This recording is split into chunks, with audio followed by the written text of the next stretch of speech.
Well, Lily, it's time for you to leave, I said. My mother-in-law, Sarah, raised her voice so loudly it could be heard over the sound of the waves. What do you mean? We're going on a luxury cruise together, right? I responded, but Sarah curled her lips into a nasty grin. Did you honestly think someone like you, who's worse than a maid, could join us on this trip? How ridiculous. You're just a clerk, a useless daughter-in-law who doesn't deserve to have fun. You can't vacation at the same level as us. How can you not understand that? I didn't argue. I've been bullied by her for so long without anyone standing up for me. I've given up. Sarah laughed and walked onto the ship in a cheerful mood. My father-in-law, Robert, and my husband Tom didn't say anything. I stared at them quietly, then waved and called out loudly, "Goodbye. Have a great trip." Sarah yelled back, but I ignored her. "Enjoy the best trip I've ever planned for you." Well, at least it's the best for me. It's full of surprises, especially a little revenge. You'll see what I mean when you get there. I'm Lily, a 38-year-old working wife. I'm a clerk at a mid-sized company, and I've been married to Tom for 7 years. We've been friends since school, lost touch after college, but met again by chance. We started dating a year later. Tom told me a secret early in our relationship. He's infertile.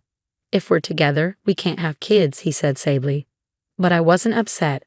I didn't really want children, and I believed we could still be happy without them. So even after 7 years of marriage with no kids, we're content as a couple. But our relationship with my in-laws is another story. We live right across from Tom's parents, and since Tom works for the company they run, we see them often. The problem is they're cold toward me. Sarah has always favored Tom and doesn't like me. She treats me like a burden and constantly tries to push household chores onto me. "Lily, I'm busy, so you can do the laundry and cleaning. Oh, don't worry about cooking. I can't eat your food anyway." "I'm sorry, but I also work full-time, so I can't do it." "What? How dare you talk back to me? You're not good enough to be my son's wife. Pack your things and leave now." It gets worse with my father-in-law, Robert, who holds onto old-fashioned views. "When are you going to stop working, Lily? You're getting older, so you should have a baby soon. What kind of education did you have? You can have a happy home without kids, though. That's not the point. If you keep saying that, I'll call your company tomorrow and make you quit your job." My in-laws are stuck in the past, and it's exhausting. I try to stay polite, but they always respond even worse, so I just ignore them. Tom acts like he doesn't notice. He's easygoing and avoids conflict, but that doesn't always help. He doesn't want to upset his parents, so he ignores their behavior and sometimes even agrees with them. Honestly, most of the reason we don't have kids is because Tom can't have them. He asked me not to tell his parents, so I haven't. Still, it hurts that he doesn't stand up for me when they criticize me. Even so, I still love Tom. He's a good husband. He makes dinner when I come home late, and we always make time to go out on weekends. We both love traveling, and in our 7 years of marriage, we've seen many places together. One day, my husband Tom handed me a brochure. "Lily, don't you want to go on a luxury cruise?" I'd never been on a cruise before, though I had been on a ferry. "That sounds great, but we can't afford it right now." "Well, how about we plan for 2 years from now? Let's save up and work toward it." "Yeah, that makes sense. In 2 years, we should be able to save enough money. Let's do it then." From that moment on, Tom and I focused on saving money. We tried not to spend on anything unnecessary and did everything we could to save. But 6 months before the trip, my mother-in-law Sarah showed up unexpectedly. Hey, I heard we're going on a luxury cruise. Have you already booked it? If you don't hurry, you might not get a reservation." I was surprised by her sudden comment and asked, "How do you know we're going on a trip?" Tom, who was sitting in front of me and scratching his head, replied, "Oh, I told Mom. We're going to be gone for over 10 days, so she had to know."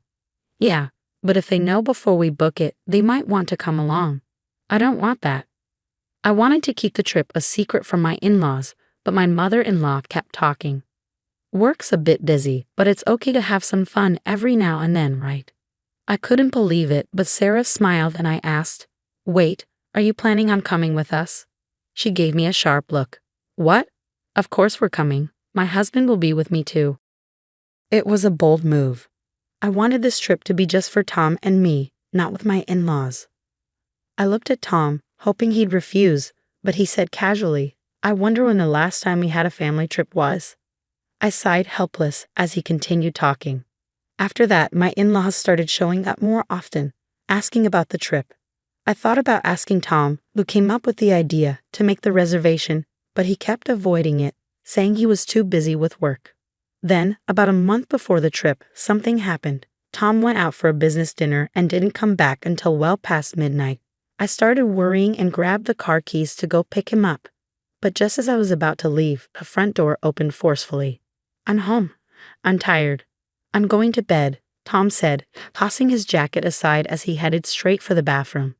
I stayed up late, still worried, but Tom acted like nothing was wrong. Feeling lonely, I picked up his jacket and something fell out of the pocket. I quickly picked up the gift box and saw a small card wedged between the ribbon. Without thinking, I read the card. It had something unbelievable written on it. "Thank you always, Tom. I love you." A chill ran through me. A million questions filled my mind. Who was Tom with last night? Who gave him this gift? What does this message mean? I couldn't stop thinking about it. I spent a whole night in the living room, unable to sleep. The next morning, Tom woke up, yawning and acting casual. I showed him the gift box and the card. "What is this? Where were you last night? It wasn't a business meeting, was it?" Tom looked surprised, his eyes wide open. "No, it's not like that. It's just a thank you gift for helping her with work." "I see. That's quite an intense thank you, saying I love you," I said. Tom started stumbling over his words, trying to explain. "No, that's not it. It's just that." Frustrated, I decided to leave him and go to work. I was still uneasy, but I managed to get through the day. During lunch, I checked my phone and saw a bunch of missed calls from my in-laws. Just as I was getting annoyed, my mother-in-law, Sarah, called again. I had no choice but to pick up. "Hey, Lily, I heard you think Tom's cheating on you. Our son would never do something like that. Even if he did, it's just a man's nature." "Excuse me?" After Sarah said this, my father-in-law, Robert, grabbed the phone. "That's right. If anything, it's your fault for making him cheat. Tom only cheats because you don't have kids and work all the time. When you get home, apologize to him." But he hung up right after that. I had finally had enough. My in-laws had been turning me into the bad guy, and Tom had always sided with them, never defending me. I decided it was time to carry out the plan I'd been thinking about. Finally, the day of the luxury cruise arrived. My in-laws and Tom hopped into the car, smiling. I was going to drive them to the port, secretly excited for the trip. This was going to be a great one. I held back my laughter as I drove toward the port. It was surprisingly quiet and empty. I unloaded everyone's luggage and headed toward the pier. I could smell the sea. Tom was acting carefree and childish. Then, my mother-in-law approached me with a big smile. "Thanks for making the reservation, Lily. We'll see you in 2 weeks. Please pick us up then." "What do you mean? We're going on a family trip with the 4 of us, right?" Sarah twisted her mouth into a nasty expression and said, "Oh, a daughter-in-law is just a stranger to us. Don't you get it? As long as you pay, that's all that matters." I didn't respond. My father-in-law and Tom were happily looking through travel magazines. Tom noticed my look, shrugged, and said without any shame, "It seems that way. By the way, I don't see the luxury cruise ship anywhere. Where is it?" Sarah started looking around, confused. "There don't seem to be any other passengers. Did you get the right location, Lily?" "Don't worry, just enjoy yourselves from here," I said as I led the 3 of them onto the boat.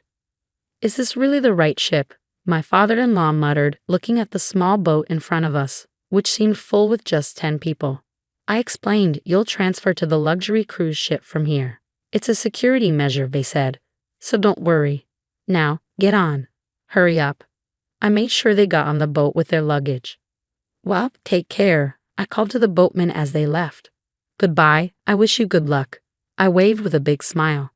I thought I heard my mother-in-law yelling, but I ignored it. After they disappeared beyond the horizon, I grabbed my things and headed back to the car. I hoped this would be a fun trip for them. Later, I returned home, gathered everything I had brought before marriage, and got it ready to move. Just then, my phone rang. It was my mother-in-law. "You. How dare you deceive us? There's no luxury cruise ship. Where are we?" She was so flustered that I couldn't help but laugh. After laughing for a while, I answered, "There was never a luxury cruise ship. My mother-in-law shouted something, but I continued. I knew you'd leave me behind, so I never made a reservation. Do you think you can get away with this? We'll call the police. My father-in-law's voice came through. The police? That's a bit much, don't you think? We're just in your wife's hometown. Did you meet Aunt Mel? Again, my mother-in-law yelled. What did you say? Aunt Mel. Your older sister, Mel. I talked to her, and she said to bring you there. She'll probably treat you well. Aunt Mel was a strong woman who had always been a mother figure to my mother-in-law. We got along well whenever we saw each other during family events. I had shared everything with Aunt Mel about my struggles with my in-laws and husband. As I expected, she was furious but agreed to help me. Aunt Mel will come to pick you up soon. Enjoy your time, I said, then ended the call. Soon, I moved into a new apartment closer to my work, which made commuting much easier. While moving, I collected evidence of Tom's affair, which was easy since he had been careless. By the time I finished moving, I had enough proof for a divorce case. With the help of a lawyer, I was able to successfully get a divorce and also received compensation for the emotional damage caused by the affair. The lawyer who met with my ex-husband Tom said he looked devastated. Aunt Mel, a well-known sports instructor in our community, had been working my in-laws and Tom hard all day, every day. They were now living the kind of life they had forced me to live. My in-laws' business had nearly collapsed and they had nowhere to go. That was no longer my problem. As for me, I had recently met a kind, understanding man who accepted me, my divorce, and everything that had happened. Once his work slows down, we planned to get married. Although my journey to happiness was long and difficult, I was looking forward to starting a new, happy life with someone who always puts me first. I have a girlfriend, so I'm heading home. Do whatever you want with the child. Mike's words cut through the room, followed by the sound of a young woman's laughter. This woman was Mike's affair partner. Of course, you'll be with me, she said, her voice dripping with disdain. There's no need to compare me to such an old woman. Besides, I don't want a baby. They're just noisy and not cute at all with their wrinkled faces. Her callous words were a blow not only to me but to my daughter as well. My body trembled with rage, but I forced myself to take a deep breath and compose my thoughts. I'm done with both of you, I said, struggling to control my voice. It's too late for regrets now. Gathering what little strength I had left in my not fully recovered postpartum body, I stood up and fixed Mike with a piercing glare. Are you really okay with this? You and the child can just disappear, right? I needed his confirmation, even though I didn't want to talk to him at all. Yeah, look, Mike said, showing me the divorce papers and the birth certificate he had already signed. I've prepared everything. Please just fill out and submit the papers. I nodded in agreement. Understood. Then this is goodbye forever. Tears filled my eyes, but they were tears of relief and joy. Everything was coming to an end. I would never return to this house or to Mike again. My name is Kate, and I'm 32 years old. I work for a foreign company, though I'm currently on parental leave. Despite the official leave, I still handle work from home, so my workload hasn't changed much. My days are busy but fulfilling as I manage housework and work alone without Mike. I never imagined that life without Mike would feel more comfortable. I met Mike at a friend's wedding after-party shortly after breaking up with my previous boyfriend. Feeling lonely, I quickly grew close to Mike and married him just before turning 30. As the saying goes, love is blind. It wasn't until after the wedding that his issues with womanizing and drinking became clear. He would spend 2 to 3 nights a week drinking, even though he insisted it was within his limits. I couldn't accept his infidelity so soon after our wedding. I just wanted to enjoy the sweetness of married life. When I complained, Mike was indifferent. What are you talking about? Even when we were dating, I went out drinking and to clubs. You knew I loved drinking and that I'm popular with women. Mike is indeed popular with women. He's attentive, kind, and gives luxurious chocolates on birthdays. He listens sincerely to people's problems, whether they're men or women. His phone is constantly buzzing with messages from both genders, and he always retreats to his room to respond. I wish he would at least silence his phone during our time together. People often tell me how enviable my husband is and how happy I must be. Maybe I'm jealous, but I wish he would be kinder to me. His frequent drinking parties grew from a few times a week to almost every weekend. His phone was always filled with invitations, and though less frequent, there were also requests from women. Despite my confrontations and pleas for him to tone it down, He dismissed my concerns, saying the girls at the club were just being playful. His indifference made me almost give up. Even though he was often away, he did help around the house and was kind to me when he was home. This kindness somewhat balanced out my dissatisfaction with his behavior. When I became pregnant, I was excited and wanted to spend more time together. I eagerly told Mike about the baby, but his reaction was less than enthusiastic. "Are you sure it's mine?" he asked, his response far from the joy I expected. I was taken aback by his lack of happiness and the doubt in his voice. "Mike, are you happy?" I didn't expect to get pregnant so soon either, but I'm excited about the baby. I tried to mask my unease when I told him no, I didn't mean that. "Of course I'm happy." Mike's response seemed to be an attempt to cover up his earlier comment. He assumed I wouldn't go out or get involved with other men, a notion I found troubling. Despite my doubts, I chose to view his reassurances positively, believing he trusted me to be serious and avoiding further confrontation. In the days that followed, Mike seemed to come to terms with my pregnancy. He became more attentive to my needs and supported me more eagerly with household chores. His help was invaluable, especially as I struggled with morning sickness. However, his nights out and drinking sessions continued unabated.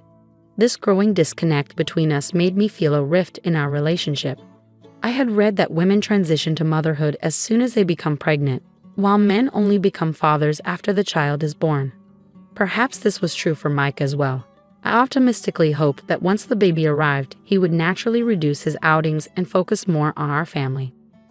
As my pregnancy progressed, I adjusted to remote work, creating a more comfortable work environment at home. With morning sickness subsiding, I resumed managing both housework and work.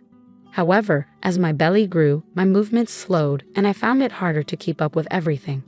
Mike used this as an excuse to go out even more frequently, saying he didn't want to burden me at home. Though it was easier for me to choose meals without his input, the situation felt different with a baby on the way.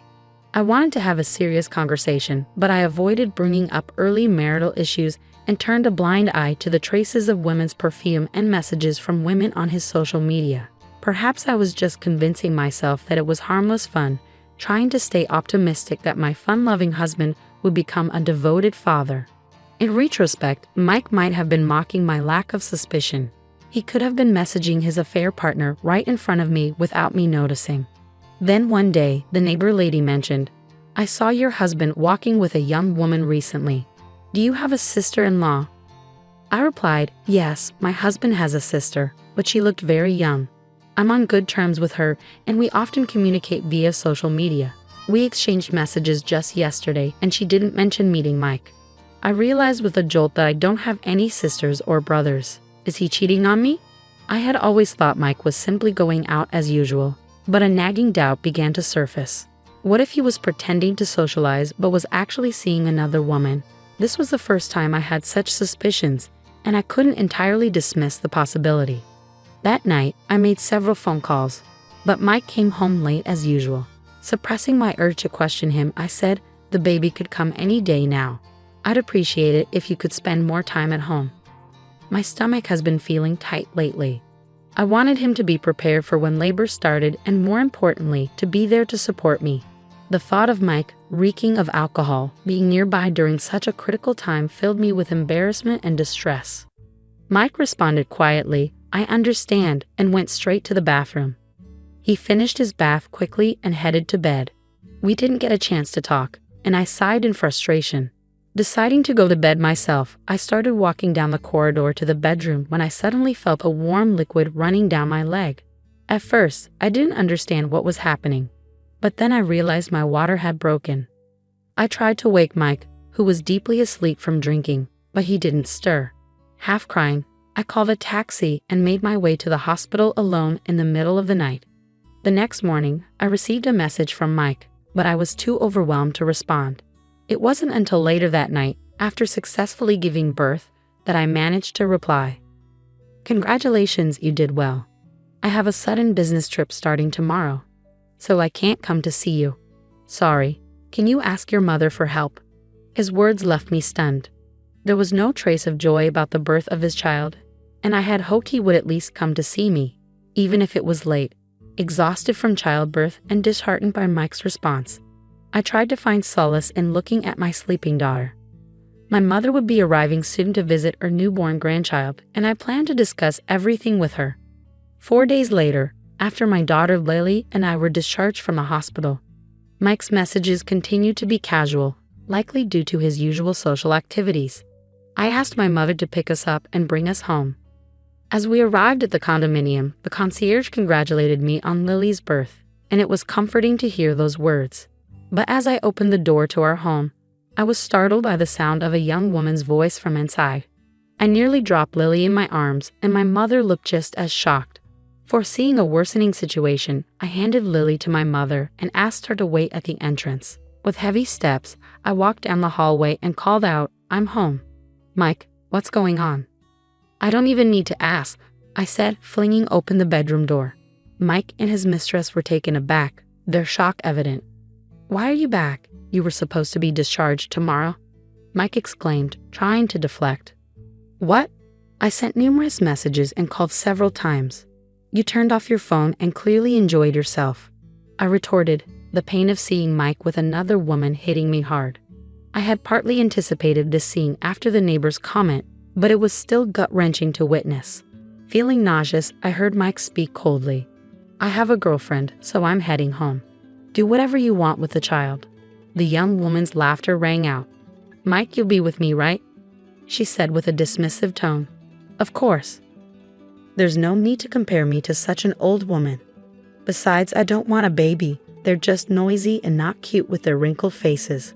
Her cruel words stung deeply, attacking both me and my baby, Lily. My body trembled with anger, but I took a deep breath to steady myself. "I'm done with both of you. It's too late for regrets now." Summoning all the strength I could muster from my still recovering postpartum body, I glared at Mike. "Are you really okay with this? It's fine for me and the child to disappear, right?" I asked, needing him to confirm his intentions one last time. "Yeah, look," Mike said. "I've prepared the divorce papers and the birth certification. I've already signed them.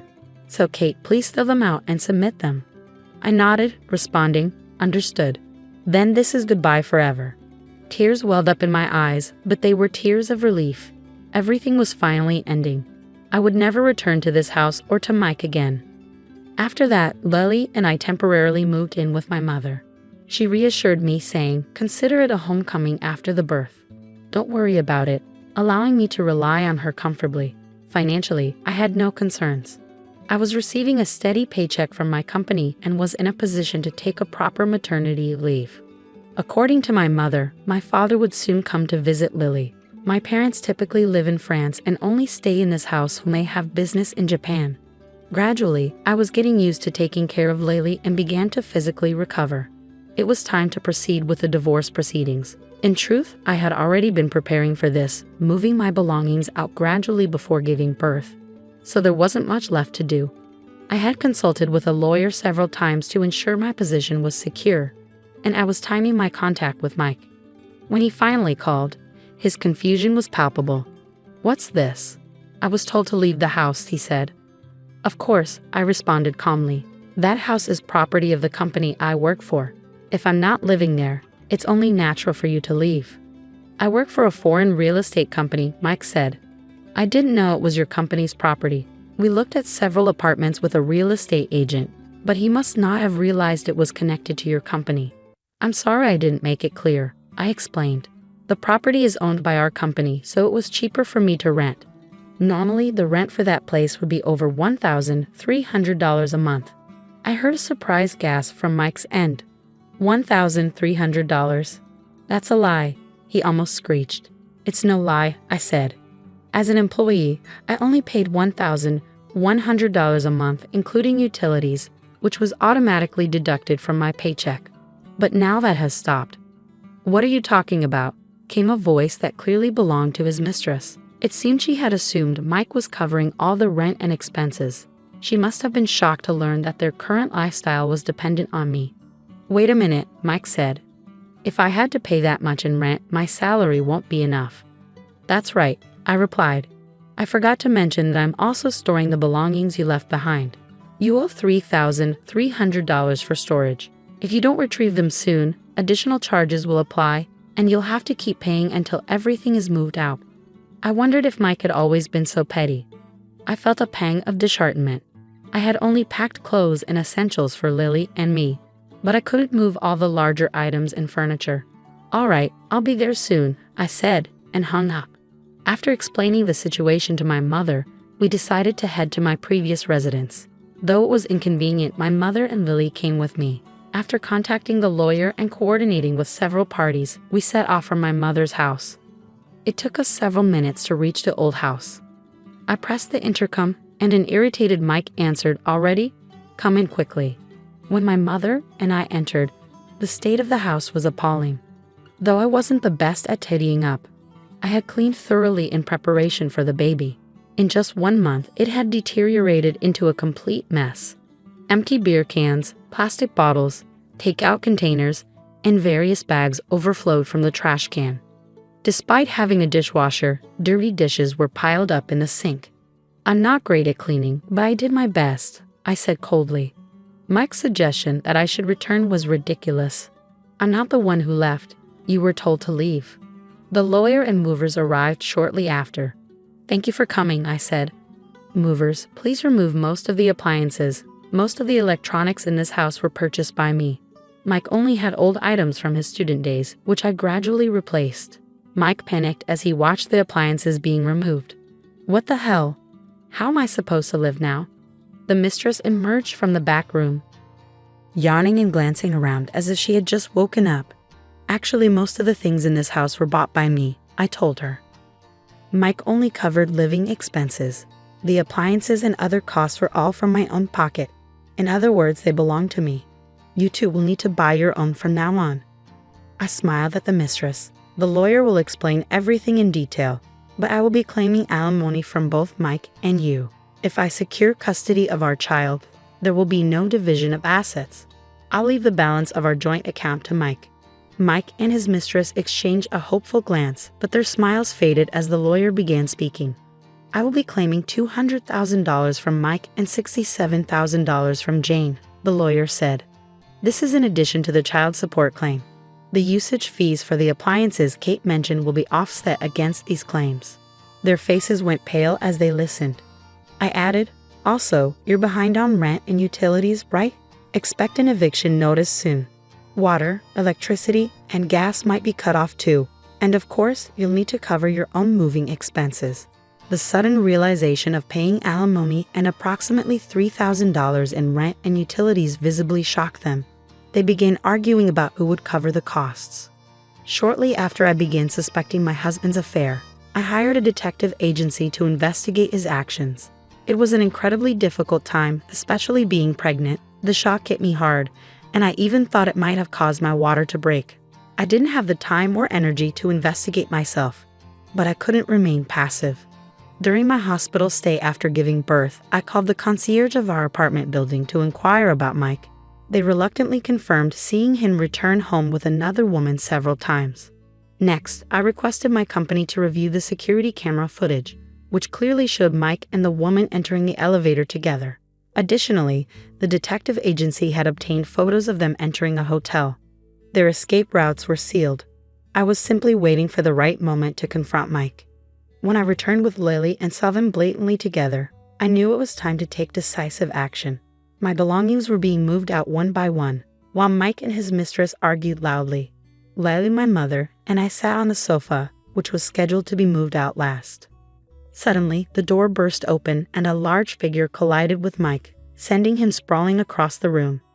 Shocked, we watched as the large man threw Mike across the room again. "What's going on?" Mike shouted as he struggled to get up, only to be met with a loud reprimand from the large man. It was my father, followed by my brother. Both were tall and robust, resembling bears. My biological father had died in an accident shortly after I was born. My mother, who had been involved in the family real estate business, met my current father, a French man, during a business trip to France. They married when I was in middle school. My father, a former football player, is a large and passionate man. Though it took me a while to warm up to him as a child, it was clear he deeply loved my mother, so I wholeheartedly supported their marriage. My half-brother Mark, who usually lives in France, had come with my father. I hadn't seen him since I got married, so this unexpected reunion was a pleasant surprise. Watching my father and brother scold Mike angrily in French was a sight to behold. Mike looked visibly frightened, sweating and pale, though he likely didn't understand the French words being hurled at him. The mistress, attempting to sneak out of the house, was caught by my mother and brought back. Mike tried to speak, but my father and Mark drowned him out with their shouting. Then my in-laws arrived. I had contacted them earlier, and they had been eagerly anticipating meeting Lily. Learning about their son's actions for the first time, they were furious. The joy of meeting their grandchild was overshadowed by their disappointment in Mike's behavior. "Mike, what are you doing?" my father-in-law demanded, pushing Mike's head to the floor. "We were looking forward to meeting our grandchild, and here you are, living with an affair partner. We are so disappointed in you." My mother-in-law looked as though she might collapse from shock. I felt a sense of accomplishment. "Mike, it's okay now. I have Lily, and she gives me hope and a future. Just make sure you pay the alimony and child support. You can stay in this house if you can cover the rent." The shock of discovering the affair had been overwhelming, both mentally and physically, but now things were different. I had a child to protect, and I decided it was time to let go of my hatred and anger. It wasn't something I wanted to show Lily. Having said what I needed to, and with my father and Mark having dealt with Mike, I resolved to move on. Sensing my resolve, my father and Mark supported me as we left the apartment with Lily and my mother. Eventually, I learned that Mike had to move out of the luxury apartment and now lived in a regular one. The mistress left him, apparently only interested in the luxury lifestyle. When Mike asked her to move with him to a more modest apartment, she reportedly said, "If you don't have money, our relationship is over," and left. It seemed her interests had been entirely dependent on his wealth. I received apology letters from her parents, and I told them that as long as the alimony was paid, the matter would be considered closed. Though they expressed their gratitude, I never received a direct apology from the mistress herself.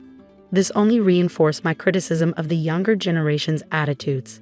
Mike's behavior at work changed drastically. Once popular and always surrounded by colleagues, he now found himself isolated, with no one approaching him for advice.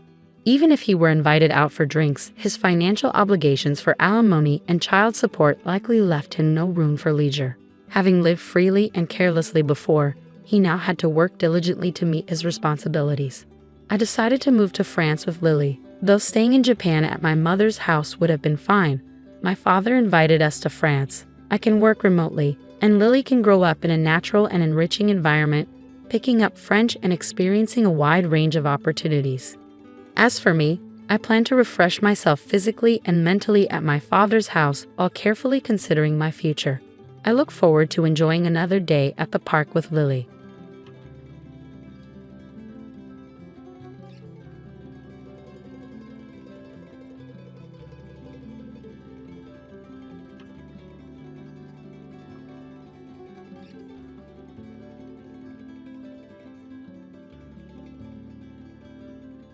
I'm a top banker, so I think I deserve to remarry a beautiful and capable woman. Being with someone like you just brings me bad luck. I'm divorcing you because you don't earn any money. What about our child? What will happen to her? I asked. Take care of Emily yourself. I'm having a new child with my girlfriend, he responded. My husband, who had left me and our daughter Emily, and even got his girlfriend pregnant, announced he was remarrying. Fed up with his behavior, I decided to get a divorce. After the divorce was finalized, I still had some important things to deal with. When I went to his workplace, I saw my husband and his girlfriend, both smirking as they walked towards me. Missed me so much you came all the way to my office. You're just a housewife with no money. Probably here to take some of the savings, right? He sneered. They looked in on me like I was trash, but I stayed calm and said, I came to withdraw $12 million. What? My husband was shocked when he found out I had won a big lottery prize and started begging for forgiveness. My name is Jennifer Brown. I'm 32 years old. Since I was a child, I dreamed of working in elderly care because I wanted to help others. After high school, I went to a vocational school for elder care and achieved my dream. Working as a caregiver was tough but fulfilling, especially when patients thanked me. One day, a coworker invited me to a social event where I met my future husband, Michael Brown. My first thought was that he was handsome. I went to talk to him. but he seemed quiet and maybe not into social gatherings. However, as we walked to the station together, we started chatting, and I discovered he was surprisingly talkative and enjoyable to be around. Michael was shy, not distant or uninterested. I found this contrast charming. We grew close quickly and eventually decided to get married. Later on, I found out through mutual friends that Michael had another girlfriend when we first met. Discovering Michael's double life was shocking, especially since we were already married by then. Despite this, I chose to believe that he truly loved and chose me for who I am. In the early days of our marriage, we had a lot of fun together. We enjoyed going to sports games and movies, soaking in the excitement of being newlyweds. One of our shared hobbies was buying lottery tickets. It all started when we stumbled upon a lottery booth during a sports event and bought our first sports lottery ticket out of curiosity. To our surprise, we won, probably beginner's luck. Although it wasn't a huge amount, it got us hooked, and we started buying small amounts regularly. We'd sometimes decide to buy a ticket if we felt lucky that day or if our horoscope seemed promising. This became one of the few hobbies we both enjoyed together. Around our 4th year of marriage, I started thinking about fertility treatments since we were struggling to have children. But then, unexpectedly, I became pregnant with our first child. "Great job, Jennifer. We're finally going to be parents," Michael said, overwhelmed with joy and tears in his eyes when the pregnancy test showed positive. "I'm so happy, but let's celebrate properly after we visit the OB/GYN. I'm nervous, but I have a feeling everything will be okay." "Just a hunch," I replied. The next day, filled with nerves, we went to the OB/GYN. When the doctor confirmed the pregnancy on the ultrasound and said, "Congratulations, you're pregnant," I saw it with my own eyes. I was ecstatic. I immediately texted Michael from the waiting room. "I'm pregnant. Just entered the 5th week. Once we're past the risky period, we need to tell both our parents," I messaged. He read it immediately and replied, "Really? That's fantastic. I'm so happy. Thank you. Drive home safely, Jennifer." He usually took forever to reply, but this time he must have been really thrilled. I returned home, relishing in our joy. That night, we had so much to look forward to. "Michael, do you hope for a boy or a girl?" Tough call. I'd be happy with either, but if it's a girl, I might find it hard to let her go when she gets married. With a boy, we can play together a lot when he's little. Yeah, maybe, but if it's a girl, I'd love to talk about crushes and things like that with her. We enjoyed light-hearted conversations like this over dinner. Eventually, we found out the baby's gender. Pregnancy was tough, but with Michael's support, I had a happy and relatively smooth maternity experience. Time flew by, and I safely gave birth to a beautiful baby girl. We named her Emily. We talked about facing challenges together as a couple, but things changed after pregnancy and childbirth. I decided to quit my job as a caregiver, which had been physically demanding and involved night shifts, making it difficult to continue. This change drastically shifted Michael's attitude. When we were both working full-time, we shared household chores. But once I became a stay-at-home mom, he started saying things like, "You were home all day, right? Why didn't you clean? And you have plenty of time. Make more elaborate meals." He started criticizing me more often. As his behavior changed, our marriage slowly lost its spark. We still shared the same bed, but there was no closeness between us. "I'm only here because I have nowhere else to go. I don't want to be near you," he would say. I wanted Tevin to sleep somewhere else, but I couldn't bring myself to say it. We hardly had any real conversations anymore. When I tried to talk to him, he either wouldn't listen or would give indifferent responses. "Hey, I watched this drama yesterday," I'd say. "Aha," he'd reply. "Listen, Emily did this today," I'd add. "Sure," he'd respond. Our interactions dwindled down to brief exchanges like aha and sure, with no depth or interest from his side. He rarely engaged in conversation unless he was upset. Once, when he was angry, he said, "What's with this meal? It's too bland. I can't eat this." "I thought less seasoning would be healthier," I explained. "Shuh. You can't cook, you can't clean, useless at everything. Who else would have married you, huh?" he often said. Eventually, he even started treating Emily, who was only 3 years old, coldly. "Daddy, look, I drew this," she would say, showing him her drawing. "So what?" he would respond. No child could feel close to a father like that. Despite everything, I kept trying not to upset my husband and avoid arguments. Lately, though, I've been wondering, Am I just a housekeeper disguised as a stay-at-home mom? At home, he treats us like that, but outside, he's a successful banker at a major bank. My friends even envy me, saying, "Wow, you have a banker husband. You two are a power couple, and he seems so devoted to you, Jennifer." But that's just his public image. Once at a friend's wedding, he declared in front of everyone, "Jennifer is amazing at cooking, cleaning, and laundry. She's a fantastic wife." My friends cheered, impressed. But the reality is different. He's indifferent towards Emily and me at home, behaving abusively. He's a completely different person outside, selfish and uncaring. He disappears for weekends without explanation, returns in the early hours, and never helps with household chores or childcare. During weekdays, I don't know when he finishes work or where he goes. He comes home late, and if I ask, he snaps, "It's none of your business where I am or what I'm doing. Just be thankful that someone as successful as me brings money home." He even said, "You're at home all day but can't even manage the household chores properly. Don't complain to someone like me, an elite. You've lost all your charm, not even looking like a woman anymore." His words shocked me, leaving me in tears the first time he said them. Despite everything, I tried numerous times to mend our relationship. However, with him rarely at home or in a bad mood early in the mornings, we grew increasingly distant, living like strangers under the same roof. People might think I should have divorced him sooner.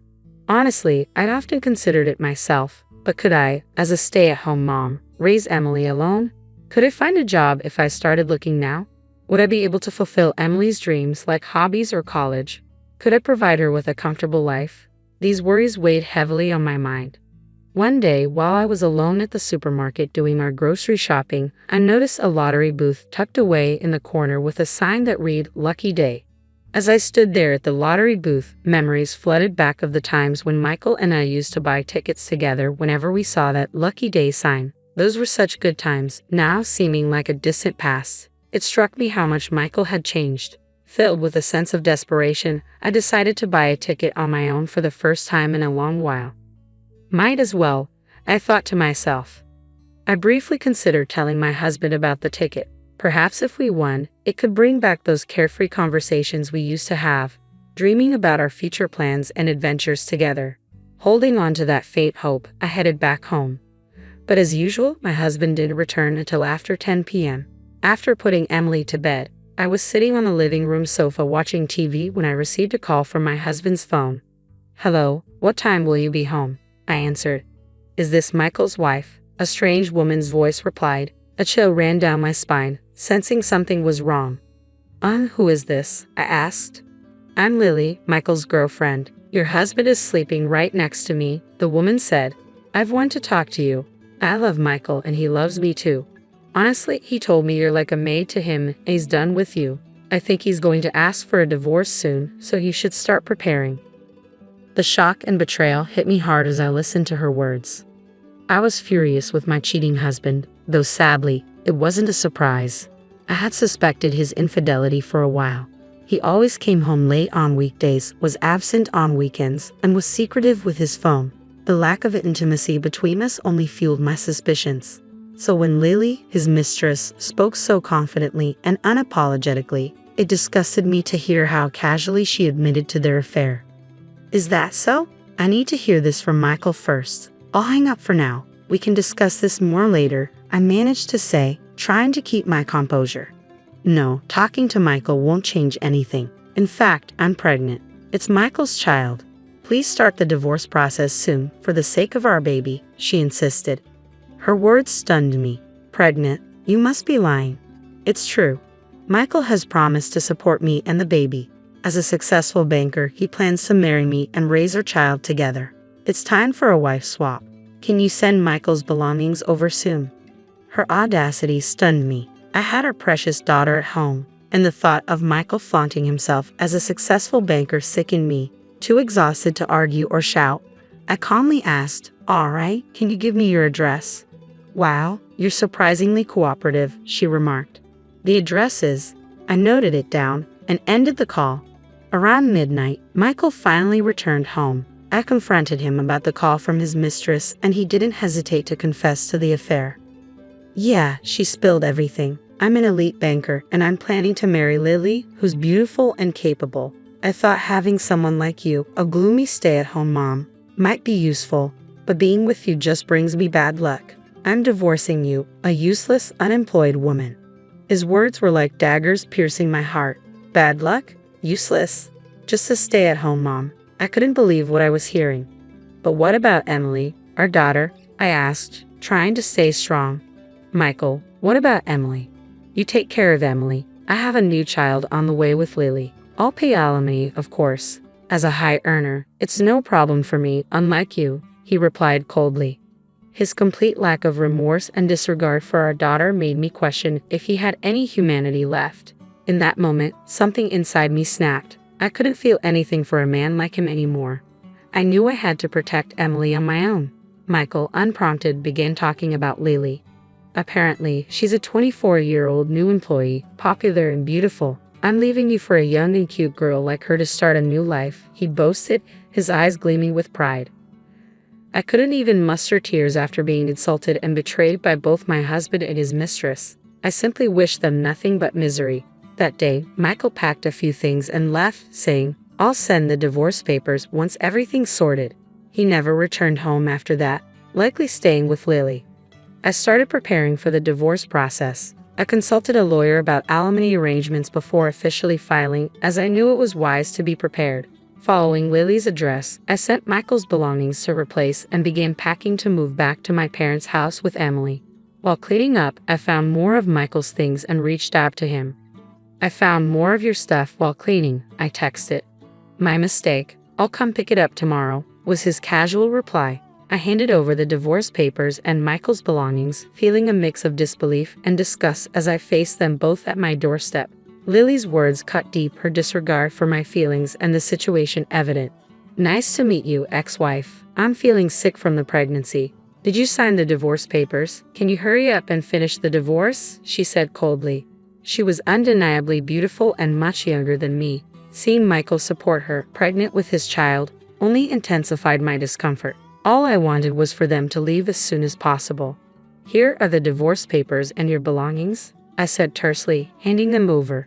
I handed over the signed divorce papers, and Michael snatched them, hastily scrawled his signature, and tossed them back at me. "There you go. Make sure to file them today," he said dismissively. Sure, I replied, trying to keep my composure. With that, they left, and I breathed a sigh of relief, knowing I had another important matter to attend to once the divorce was finalized. I received the alimony in a lump sum, which wasn't surprising given Michael's constant boasting about being an elite banker. A week later, I found myself at the bank where my ex-husband worked, handling an important task. Ignoring Michael, I focused on what I needed to do, but he couldn't resist taunting me. "Miss Me, you really can't let go, can you?" he sneered, approaching with a smirk. Then Lily emerged from the back. "Oh, look who it is, the ex-wife. What are you here for, scraping together savings?" I was tired of their sarcasm. "No, I'm here to collect something." "What, $12 million? I declared, relishing the shock on their faces. "That's right. The lottery ticket I bought on a whim at the supermarket turned out to be a jackpot winner. When Michael and I used to buy tickets together, it was a fun hobby. We checked the results eagerly. But this time, since I bought it alone, I didn't expect much and casually checked online.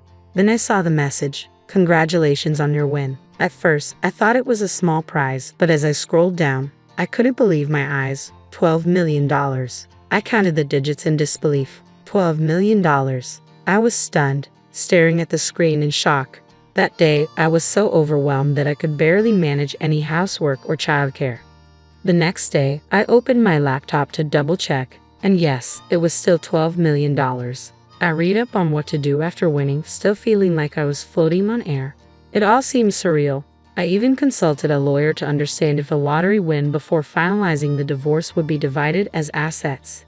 They assured me that since the divorce was due to Michael's actions and our marriage had already broken down, the winnings wouldn't be subject to division.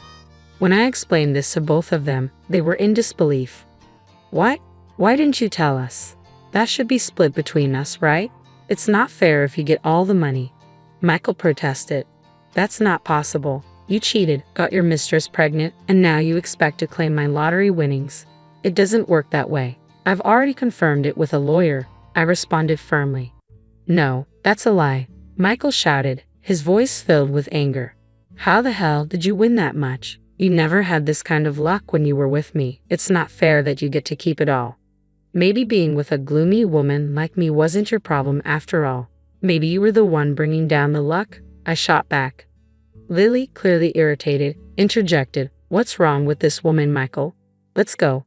It doesn't matter how much money she has. Come on, let's leave. But to my surprise, Michael didn't move. Instead, he said something completely unexpected. Jennifer, I'm sorry. Let's get back together. I was wrong to belittle you and have an affair. Let's start over. What? What are you saying? You promised to support me and the baby. You said you loved me, and now you want to go back to your ex-wife. Lily exclaimed, her voice filled with hurt and disbelief. But with $12 million, we could quit our jobs, buy a house, get a nice car, and travel the world. It would be amazing, Michael pleaded, his eyes fixed on the money. His words disgusted me. You truly are the worst. Living with someone like you all these years makes me sick. I'm sorry for everything. I'll treat you better from now on, I promise. Please think about it, he said, grasping my arm tightly. I was so furious that I snapped. Don't touch me. Startled by my outburst, Michael recoiled. Just then, someone from the back heard the commotion and stepped forward. What's happening here, Michael? It was the branch manager. Michael and Lily looked flustered by the unexpected interruption. It's nothing, really, Michael stammered, clearly uncomfortable under the manager's scrutiny. I heard everything from the staff. Are you sure there's nothing going on? The branch manager questioned, his tone serious. Michael began to explain, but the manager interrupted sharply. I'll discuss your personal matters with Lily later, he said firmly. My ex-husband and Lily paled visibly. An affair, a pregnant mistress, and causing a scene in the bank. It was a messy situation. Tough luck, I thought. Then the branch manager turned to me. Ma'am, I apologize deeply for the discomfort this has caused you, he said sincerely. Michael and Lily followed suit, offering their apologies. It seemed obligatory, especially after the manager had expressed regret. Oh, it's fine, I managed to reply, feeling somewhat overwhelmed by the unexpected turn of events. You're here to withdraw your big lottery win, right? Let me assist you, the branch manager offered graciously. With his help, I withdrew my winnings and overnight became a millionaire. Days later, my ex-husband bombarded me with calls. Initially, I ignored them, but eventually, I reluctantly answered. Hello? Jennifer, thank God you picked up, he said urgently. What do you want? I asked, trying to keep my voice steady. Since that day, my boss has been furious. He says someone like me harms the bank's reputation. Isn't that awful? Despite all my hard work, he whined over the phone. I sighed heavily, understanding the gravity of the situation. Maybe your boss has a point. Perhaps he's concerned that your actions could jeopardize the bank's integrity in the long run, I replied calmly. My response seemed to strike a nerve. So, my hard work was all for nothing, huh? Well, whatever. Your opinion on my job doesn't matter to me anymore, he retorted before I hung up. It felt satisfying to finally express my feelings. Later, through an acquaintance, I learned that my ex-husband had been demoted and transferred to a distant branch as punishment for the turmoil he caused due to his affair. Additionally, Lily, witnessing my ex-husband's attempt to reconcile with me after learning about my lottery win, confronted him in a fury. She said to him, Actually, the baby isn't yours. Maybe I had other potential husbands, you know? I thought you were a high-flying banker, but I don't need a demoted, unstable one. I'll find someone better. Goodbye. With that, she left the bank and disappeared. Lily had entertained thoughts of remarrying my ex, believing he was an elite banker. However, upon realizing he was just an average employee with uncertain prospects, she changed her mind. It was a tale scarier than horror itself. My ex-husband was abandoned by his mistress, rejected by his wife and child, and his job was now on the line. It was a fitting consequence for his actions. With my lottery winnings, I moved into a condo with my daughter. While the money could have allowed me to stop working, I opted to stay financially responsible and soon return to my nursing career. It was important to me to save for my daughter's future and avoid unnecessary spending. However, I also wanted us to enjoy some luxury, so I planned a trip to Hawaii with my daughter and parents. Staying at a beautiful hotel and being able to treat my parents while creating lasting memories with my daughter was truly special.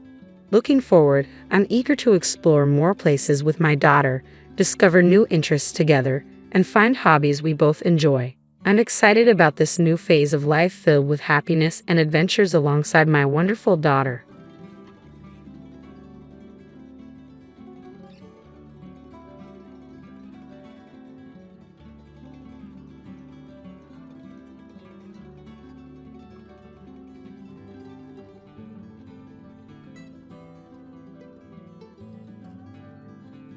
My husband gave me divorce papers. His part was already filled out.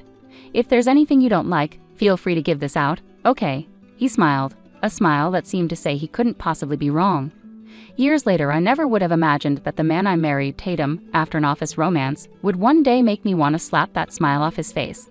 I'm Sally, a working wife married for 3 years now. We don't have kids yet. Our marriage isn't great, but it's not terrible either.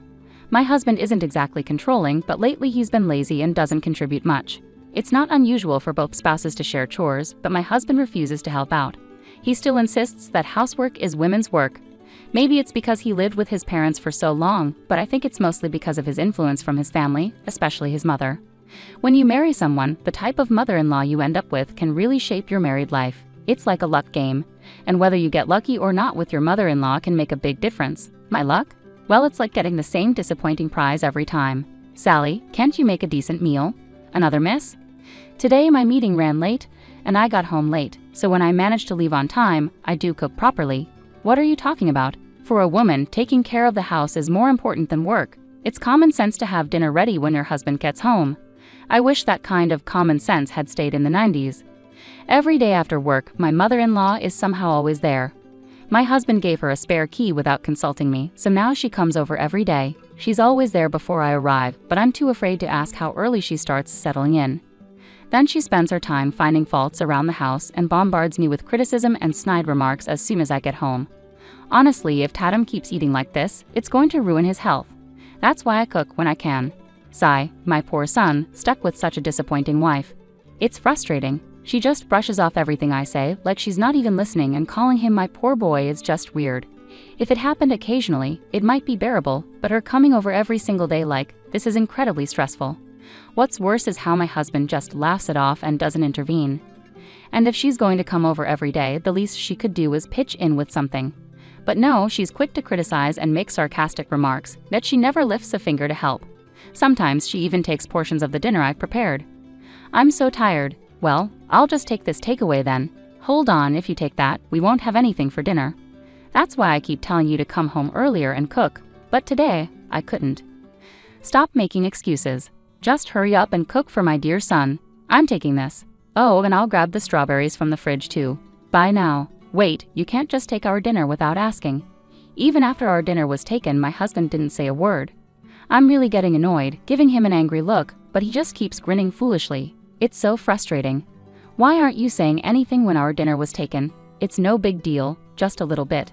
It's not just a little. They took the whole thing. Then hurry up. Huh? I'm really hungry. Hurry up and make dinner, will you? I was left speechless with anger and disbelief as my husband went to the living room and flopped down on the sofa. Ugh, this is so infuriating. At least pay for the takeout. I was seething with anger, screaming in my mind. I'm fed up with my mother-in-law showing up unannounced every day, but on the rare day she doesn't come, I feel uneasy. Why is that? When I got home from work, my mother-in-law was unusually absent. My husband, who should have been home before me, was also missing. Even though it should have been peaceful, I felt a sense of unease. The reason became clear the moment I opened the fridge. It was gone. The steak I had saved for a special occasion, bought on payday, was missing from the freezer where I had stored it. There was only one possible explanation. I hurried out of the house, jumped on my bike, and pedaled as fast as I could while still being cautious. My destination was my in-laws' house, just a 7-minute bike ride away. Finally arriving there, breathless from covering the distance in 5 minutes, I wasted no time. I pushed open the unlocked front door of their house and called out, but got no response. Yet I sensed someone inside. Knowing my mother-in-law often enters our home unannounced, I went in without hesitation. What I saw inside was shocking. There it was, my steak, the package emptied and the remains lying on the table. Seeing it almost completely eaten, I couldn't help but scream. My in-laws and, strangely, my husband looked at me in surprise. Sally, what are you doing here? Why did you barge in like this, Sally? Ignoring their questions, I grabbed the tray that had held the steak and glared at them. This is the steak I bought, right? Did you eat it without asking? Oh, that? It was delicious, thank you. My mother-in-law smiled cheerfully at me, while my face burned with anger. It's not about whether it was delicious. I bought that to share with my husband. Why did you eat it without asking? It's no big deal. Tatum had some too, but I didn't get to eat any. Hemph, serves you right for planning to eat it alone. Consider it a lesson for not buying enough for all of us. Learn from this. Why am I the one who has to learn a lesson? I looked at my husband, hoping for support, but he just grinned foolishly again. And you? Why didn't you stop them? Well, I did get to have some, so it's okay if I didn't get more. There's no need to get so upset. We can just buy more. That's not the point. It's useless. Nothing I say seems to get through to my husband. Just then, tears started welling up in my eyes, and I felt a gentle hand on my shoulder. I looked up to see it was my father-in-law, always calm and quiet. I never understood what he was thinking, but I couldn't believe he joined in eating it. Or maybe he didn't know I had bought it. That's what I thought. Anyway. Sally, next time, get a bigger piece of meat so we can all enjoy it properly, my mother-in-law commented casually. That's not the issue here at all. Do they have no sense of apology? Their selfish actions drained me so much that I couldn't even find the energy to respond. I'm leaving. Don't you dare come barging in here again. My mother-in-law's voice rang out as I turned to leave. My husband stayed behind, mindlessly drinking beer. At that moment, I felt utterly indifferent. A few days later, I realized I needed to have a serious talk with my husband. The conversation took a surprising turn. What? I blurted out involuntarily. While I was out working, I unexpectedly saw my husband. Seeing him wasn't unusual. He's in sales after all. However, it was strange because he had told me he was on a business trip in another state. Why? What's going on? To make matters worse, he was walking arm in arm with a woman I didn't know. Judging by his foolish grin, it was clear they had more than just a casual relationship. I instinctively hid and listened as they approached, overhearing their conversation. Tatum, why are you looking at me like that? She asked. Because you're so cute, he replied in a pathetic, lovesick tone. Their conversation continued. Do you really want to marry me? She questioned. Yes, I want to marry you as soon as possible, he assured her. Then will you get a divorce? Of course, I'll talk to her about it tonight. Decision made, he affirmed. It was confirmed. He was cheating. In that moment, I felt no shock at all. Instead, I realized I had fallen completely out of love with him. There was no love left for him in my heart. It was all gone. I'm done, I thought, feeling indifferent. I knew what I had to do. First, I needed to find a moving company. After discovering my husband's affair, I promptly moved out. 3 months later, I was busy moving once again. The movers delivered my belongings, but I had to unpack everything myself. The full-service option was too costly. As I opened the first box, the doorbell rang. As expected, there they were, my husband and the two of them. Without a word, I unlocked the door and let them in. They rang the bell again upon reaching my door, so I silently opened it. Immediately, they entered. Hey Sally, long time no see, my husband greeted me. Wow, this place is really nice, remarked my father-in-law. Sally, what were you thinking, running away and buying a condo without telling us? My mother-in-law exclaimed. Yes, I had finally fulfilled my dream of buying a condo. The apartment I shared with my husband was old and worn out, and I had always hoped to move somewhere better. When I found a newly built condo that matched my dreams, I didn't hesitate to make the purchase. So when I informed my husband, he showed up uninvited with my in-laws in tow. It was exactly what I had anticipated. The three of them barged in without hesitation, but I quickly stood in front of them to block their path. Stop right there. Only residents are allowed beyond this point. What? Sally, what's gotten into you? That's harsh. They're my parents. My husband looked shocked. Sorry, Tatum, but your parents are strangers to me. Sally, how can you say that? Isn't family more important than anything? Other things matter more than that. What a bad wife. Tatum, you should leave her. Relax, Mom. But yeah, divorce might be an option. I'll ask for this condo as part of it. It's kind of small though, isn't it? Ignoring me, my husband and his family looked around the inside of the condo near the entrance. It would have been better if you got a 2-family house, Sally. You really don't think about others. Exactly. She's completely thoughtless, don't you think? Yeah, I wanted my own room too, but that's tough with this place, isn't it? They kept talking, not noticing my disapproving look. Well, if we divorce, we can figure something out, right? Just as my mother-in-law reached for the doorknob leading to the living room, I gently pushed her hand away. It didn't hurt, but she looked at me shocked. Sally, how could you push my hand away like that? What's gotten into you? I'm just asking you to respect our privacy and not enter without permission. "You're still strangers to me," I calmly explained, unafraid of her anger. My mother-in-law stared at me, wide-eyed. "That's it, I've had enough." "Fine, if that's how you feel, then we'll really become strangers. Tatum, divorce her immediately." My husband smirked oddly at his mother's sudden outburst, but I quickly spoke before he could respond. "Don't worry, there's no need for that," I assured them. My husband looked bewildered. "I don't know what you're misunderstanding, but I'm already single." "What? How could you do that without telling me?" my husband exclaimed in surprise. My mother-in-law joined in. "Did you really do that? You can't just do whatever you want." "Yeah, that's right. Filing for divorce without my consent is invalid. I'll take this to mediation," my father-in-law added, supporting my mother-in-law, but I had expected this. "Oh, but Tatum was the one who prepared the divorce papers." "Huh? What are you talking about? I have no idea." "Oh, so you didn't prepare it? Remember when we first got married, you said, if there's something you don't like, feel free to bring it up without hesitation." "Oh, yeah, now that you mention it." "And that's when you finally remembered, right?" my husband yelled, looking distressed. "I never thought I'd actually need it, but I'm glad I kept it since there was something I didn't like." "Why did you handle it yourself? Who does that seriously? It's not valid. Mediation, no divorce." "Well, fine. Let's settle this thoroughly before we talk about divorce, okay?" It seemed like everything had been anticipated. I pulled out documents and photos from a large envelope I had placed by the entrance. Inside were photos of my husband with his mistress and evidence of his affair. "What's this? Evidence of your affair?" my husband stammered. "Diddly well, you were the one who left home, so—" "No, the affair started long before that. I've heard a lot from this woman, your mistress, and I even have these photos." "Huh? Is that true?" After leaving home, I quickly consulted with a lawyer and hired a detective. They discovered that my husband and his mistress were meeting almost daily, making it relatively easy to gather evidence of their affair. With my lawyer beside me, I confronted the mistress. "Tatum told me he's divorcing you and marrying me. I'm so happy he's finally leaving you. That dreamy girl gave me lots of photos of the good times she spent with you." "No, that's not true." I expected a fierce battle with the mistress, but surprisingly, the conversation went smoothly due to her naivety. "Tatum will take care of my compensation and handle the paperwork, so make sure it's done." "Did you wait? I didn't agree to any of this." "Well, I did ask her to wait quietly until the divorce is finalized. No wonder she kept avoiding me whenever I tried to contact her." "I understand.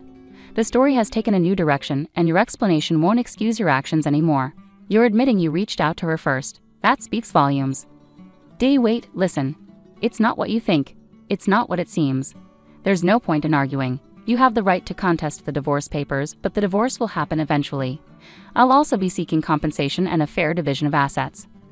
That's how it stands. Caught off guard by these unexpected developments, my husband collapsed to the floor, or rather my ex-husband now. Considering how useless he's been as a husband, I don't expect much in terms of savings, compensation, or property division. But honestly, I'm not counting on any of that anyway. My main goal is to divorce him and break away from both him and my in-laws. That's all I hope to achieve. I have a job and income, so I'll manage. I still have savings after buying the condo. I'm not worried about my future. If I can just stand up for myself against my husband, that's enough for me. With these thoughts in mind, I looked down at my stunned husband. However, it was my mother-in-law who couldn't hold back. "Wait a minute, Sally. What are you talking about? Your son cheated without our knowledge, didn't he?"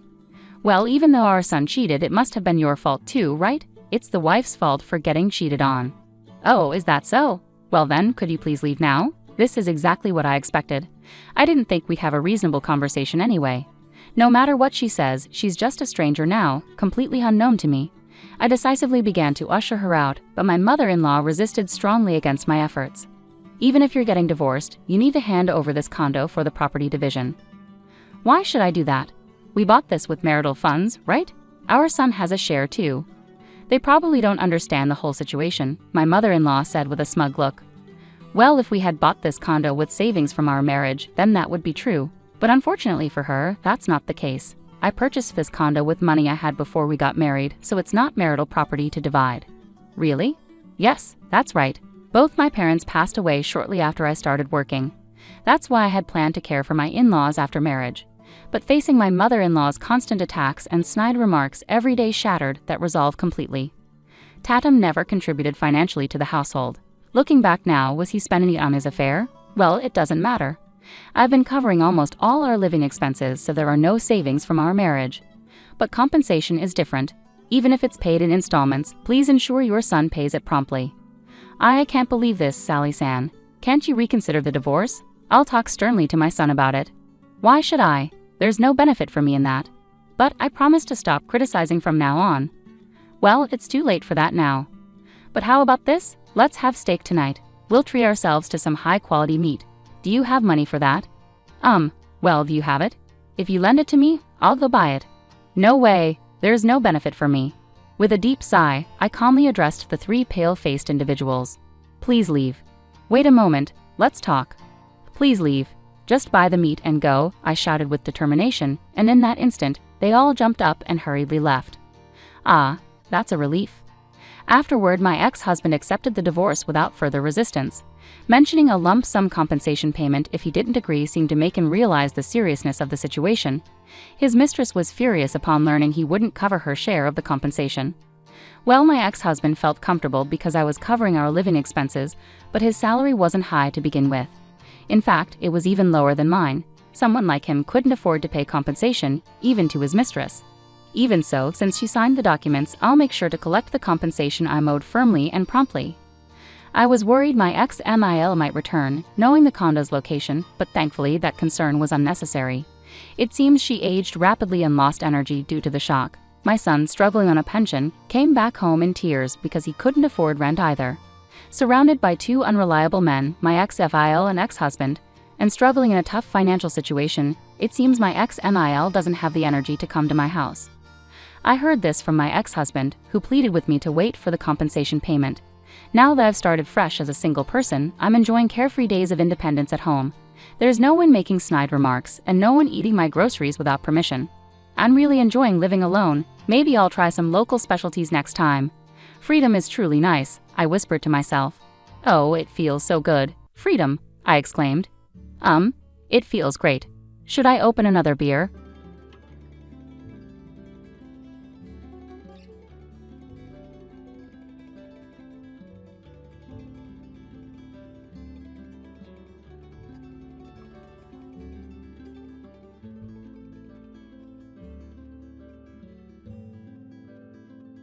I've had enough of pinching pennies. I'm exhausted by it. When we first tied the knot, my husband praised me as a prudent and thrifty wife. But in just 3 short years, he's changed so much. Your complexion looks patchy, doesn't it? You don't take good care of your skin, do you? Are you even still a woman? Those were his parting words before he stormed out. Yet he never anticipated the regret that would follow his rash departure. Nor did he bother to ask the most important question. My name is Madison, and at 31, I hold down a full-time job. It's been a year since I divorced my husband, who is 3 years my senior, after he left me for another woman. We were married for just 3 years. Even before our marriage, I harbored ambitious dreams, and together, my husband and I worked diligently towards them, leading a modest life, never squandering a cent. You're remarkable for your age, so disciplined and frugal. My husband used to marvel. Observing the steadfastness with which I managed my affairs, he was quick to envision a future together. Within a year of courtship, he proposed, and we became husband and wife. Yet, I kept my most cherished dream concealed, deeming it too far-fetched to share. I feared his ridicule if I were to divulge it. Instead, I engaged him in our frugality game, meticulously managing our finances without disclosing the ultimate purpose. As time passed and our marriage matured, my husband underwent a subtle transformation.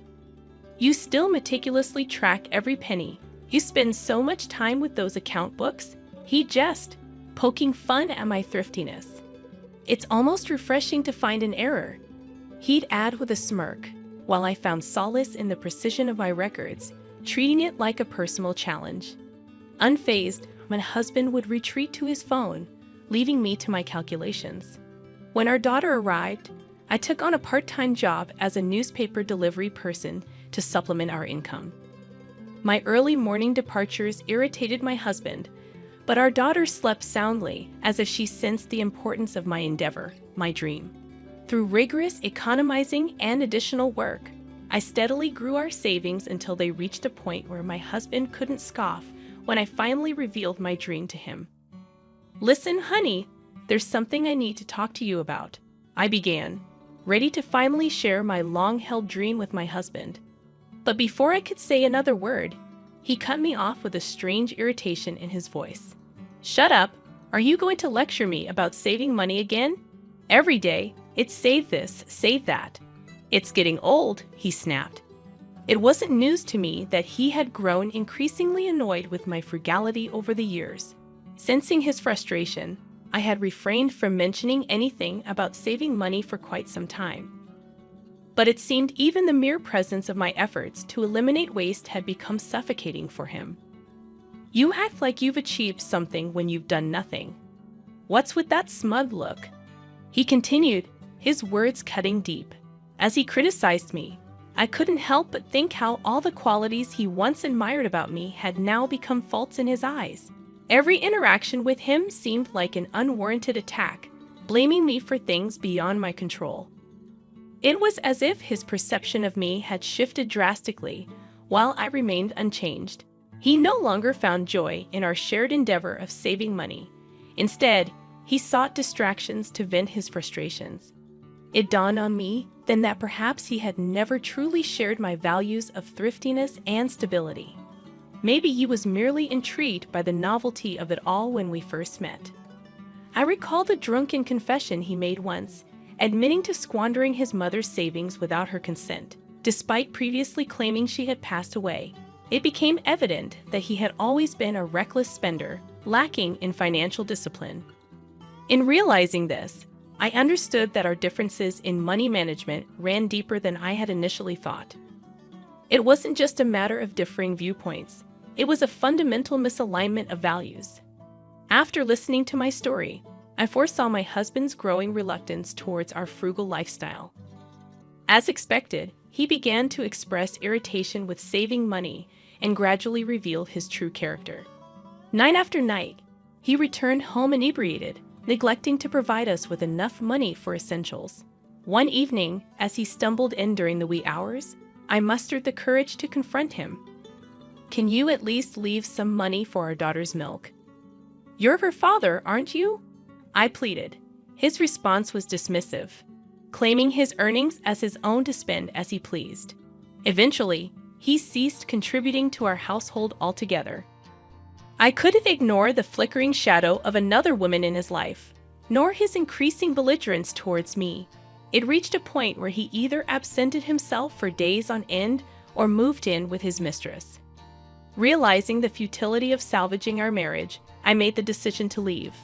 I refused to remain tethered to a man who shirked his responsibilities, indulged in vices, and failed to provide for us. With both my parents gone and a baby to care for, I turned to my maternal aunt for support. Despite my reluctance to burden her, I confided in her about my predicament and asked to stay with her for a while. Understanding my plight, she welcomed me into her home, having gone through a divorce herself. I gathered my courage, filed for divorce, and moved out of the apartment I once shared with my husband. It was a rare occasion when someone visited our home during those turbulent times. Later, as the divorce proceedings unfolded, my husband contacted me, claiming he had signed the papers. We met at a cafe where he presented me with a bulging envelope from his jacket pocket, cautioning against any future disputes. Inside the envelope lay a substantial sum of money, accompanied by his declaration of intent to marry into a wealthy family. Seeing through his pitiful attempt to buy his way out of our marriage, I couldn't help but retort with biting sarcasm. "If you marry into wealth, you won't need to worry about saving anymore." As those words left my lips, I couldn't shake the thought that a woman who would entertain a man like my husband couldn't possibly be as wealthy as he claimed. At best, she might be running a small business. Yet, my husband departed without a hint of love or concern for our daughter. In turn, I saw no reason to disclose to him the identity of the visitor who had graced our doorstep the day I left with our daughter. Leaving my daughter in the care of my aunt, I returned to work. One day, much to my surprise, my aunt remarked, "Since you've been here, the utility bills have decreased." I couldn't help but chuckle at her observation. "I have a knack for saving money," I confessed proudly. Eager to repay my aunt's kindness, I got creative. My thrifty nature and keen eye for waste allowed me to identify areas where we could cut costs. When I shared my strategies with her, she was amazed. "I must tell my friends about this. They'll be thrilled," she exclaimed. Grateful for her support, I gathered her friends and shared my money-saving techniques with them. Their enthusiasm surpassed my expectations, and soon they were eager to spread the word to others. What started as a simple gesture of gratitude blossomed into regular lectures on financial efficiency. My aunt, impressed by my unexpected talent, proposed charging for my services. Through these lectures, I swiftly rebuilt the savings I had lost in the divorce and finally achieved my long-held dream. About a year after the divorce, while visiting a hall for one of my lectures, I noticed a man in work attire carrying materials. As I observed him casually, something about him caught my attention. As I locked eyes with the figure, I realized it was my former husband. His gaze met mine, and recognition dawned on his face. In a split second, I felt a sinking sensation in my stomach, but it was too late. A smug grin spread across his face from a distance. Desiring no conversation, I feigned ignorance and made a swift exit through the hall's exit. However, he pursued me and intercepted my path. "You don't have to run away. We're divorced," he declared with a half-smile, as if proud of some achievement I hadn't even heard of. "I've been put in charge of a company owned by my wife's father. I'm here to oversee some work with my team. I'm slated to become the company president, so I'm quite busy," he boasted, peering at me expectantly. Then, with a mocking tone, he asked about my situation. "I heard you're on welfare. Despite your penny pinching, if you can't earn, you're still going to struggle, right?" His sarcastic grin was unmistakable as he awaited my response. I furrowed my brow in disbelief. "Who are you confusing me with?" I retorted sharply. He maintained his half-smile, unfazed, and continued his barrage of accusations. "Didn't you go begging to the landlord of our old apartment for a loan?" His laughter punctuated his words. Then his demeanor shifted briefly to seriousness. "I went to collect some belongings left behind when I moved out. The landlord mentioned something about you struggling and suggested welfare. Was that not you?" His doubtful gaze scrutinized me, but I stood before him impeccably dressed, my appearance hardly resembling that of someone on welfare. I explained I had forgotten until now. "Your mother visited shortly before our divorce, seeking financial help. Out of sympathy, I obliged. She was the visitor who came when I was leaving, not a representative of my financial state." My revelation seemed to genuinely surprise him. "You're joking, right? Mom is alive, seriously. If she knew my current situation, she might demand her money back." He revealed the turmoil his mother had faced upon discovering he had squandered her diligently saved savings. As I locked eyes with my former husband in the hall, I realized with a sinking feeling that he had spotted me too. Before I could slip away, his grin widened, and he hurried over to intercept me. "No need to run off. We're divorced," he remarked with a half-smile, flaunting something I hadn't heard. "I've been put in charge of a company owned by my wife's father. I'm going to be the president, so I've got a lot on my plate," he continued, his gaze lingering on me. Then, with a mocking tone, he inquired about my situation. "I heard you're on welfare. Despite all your savings, you're still struggling, aren't you?" I furrowed my brow in response. "Who are you confusing me with?" I retorted. Unfazed, he persisted, claiming I had sought a loan from our former landlord. Amused by his accusations, I chuckled. "I was there to collect my belongings after moving out," he added, his tone shifting momentarily. "The landlord mentioned welfare. Wasn't that you?" he questioned, casting a doubtful glance my way.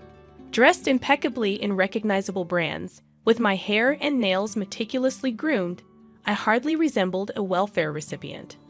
I explained, "Your mother visited our old apartment before we divorced. She needed money, and I couldn't turn her away." His incredulous expression betrayed genuine surprise. "Mom's alive. No joke. If she knew how I lived now, she might want that money back," he remarked, his tone tinged with regret. His mother, who had been abandoned by her son after he squandered her savings, recounted her struggles tearfully. Despite her son's remorse, he never repaid her. Upon visiting me, she revealed her desire to reconcile, having tracked down our address through a relative. Sensing my husband's unease, I informed him that I had given her his company name, although I had left the job 3 months prior to oversee my in-laws' business.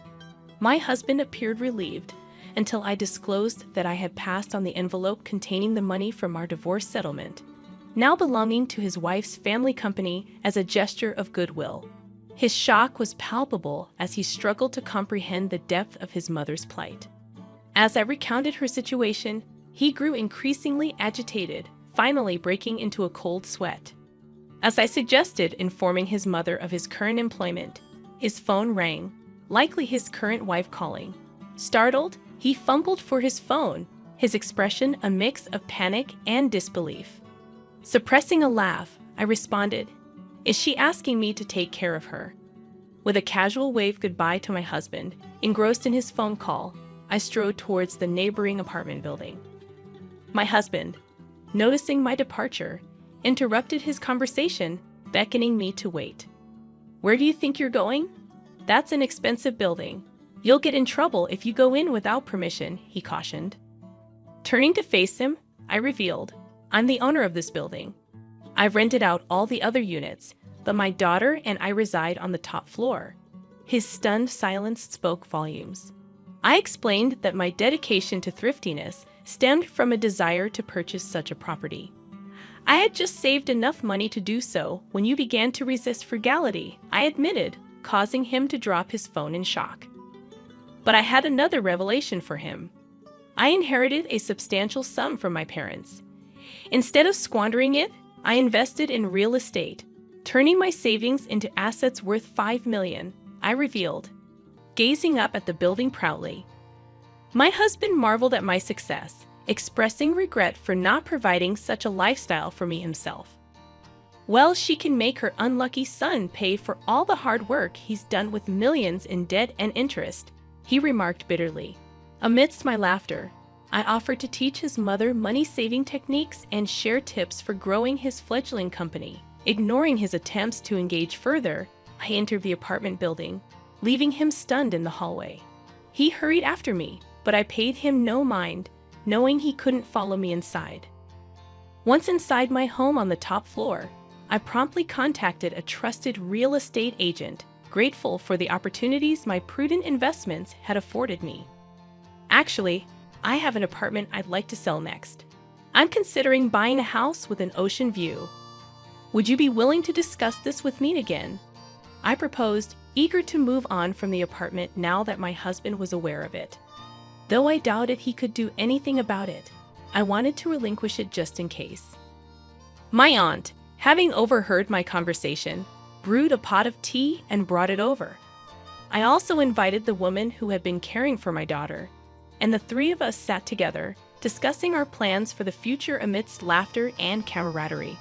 As for my husband, I never encountered him again in the hallway next to the apartment where we crossed paths. Instead, I noticed a different man overseeing the proceedings, an older gentleman.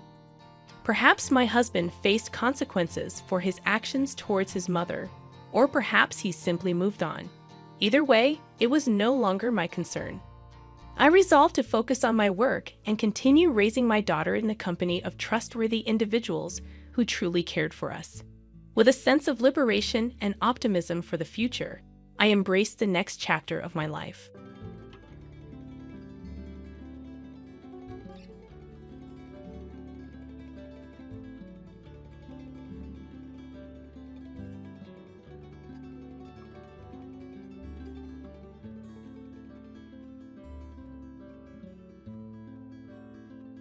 I couldn't bear the thought of being trapped with a man who looked at my pregnant belly with such disdain, as though the very sight of me at 9 months filled him with revulsion. The cruel smile he wore only added to the bitterness. He seemed to relish this moment as if anticipating it all along. Not wanting to endure another second of his disdain, I quickly went to my room, retrieved a set of papers, and thrust them into his hands. "Divorce papers," I said curtly. Brian's face twisted in shock. What the hell is this? Out of nowhere? I met his anger with a steely gaze. This was your idea, Brian. Now sign them. I'll be filing them first thing tomorrow. My voice didn't waver, even as his face flushed with fury. You'll regret this, I added, my resolve unwavering. Watch closely, because you'll see what it's like to be treated the way you've treated me. Let me introduce myself. My name is Linda, a 27-year-old former housewife. 3 years ago, I worked at a mobile company where I met Brian, my boss at the time. Back then, I was 25, eager to learn and grateful for Brian's guidance as a newcomer to the job. It didn't take long for our professional relationship to evolve into friendship. Soon, dinner outings turned into dates, and eventually he asked me out. I was thrilled. I had never dated anyone before. It's a little embarrassing to admit, but I was more captivated by cartoon characters than real men. Yet seeing my friends marry one by one, I felt pressured to find my own partner. When Brian entered my life, I secretly promised myself he'd be my first and only love. We married a year later, and I couldn't have been happier. Brian was handsome, popular, and the envy of many female coworkers. I felt proud to be his wife as colleagues congratulated us. Their words of admiration made me feel like I had achieved something special. I was blissfully unaware of what lay ahead. The day after our marriage registration, Brian dropped a bombshell. You're married to me now, so you'll quit your job, right? He said nonchalantly. I stared at him in disbelief. I've already informed them, he added with unnerving finality. What? But you never mentioned this before. I protested, caught off guard. Brian's stern expression silenced me. Starting tomorrow, you won't need to go to work. I'll handle the handover. His words were like a guillotine slicing through the life I'd built. The decision had been made without me. Brian's role as my former boss made it even harder to argue. Reluctantly, I quit my job without saying proper goodbyes, determined to make our marriage work. At home, I threw myself into household chores, preparing Brian's favorite meals and trying to meet his expectations. Yet, no matter how hard I worked, he never acknowledged my efforts.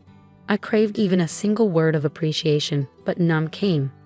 Without a personal income, I was completely reliant on him, and our relationship started to feel less like a marriage and more like that of an employer and his housemaid.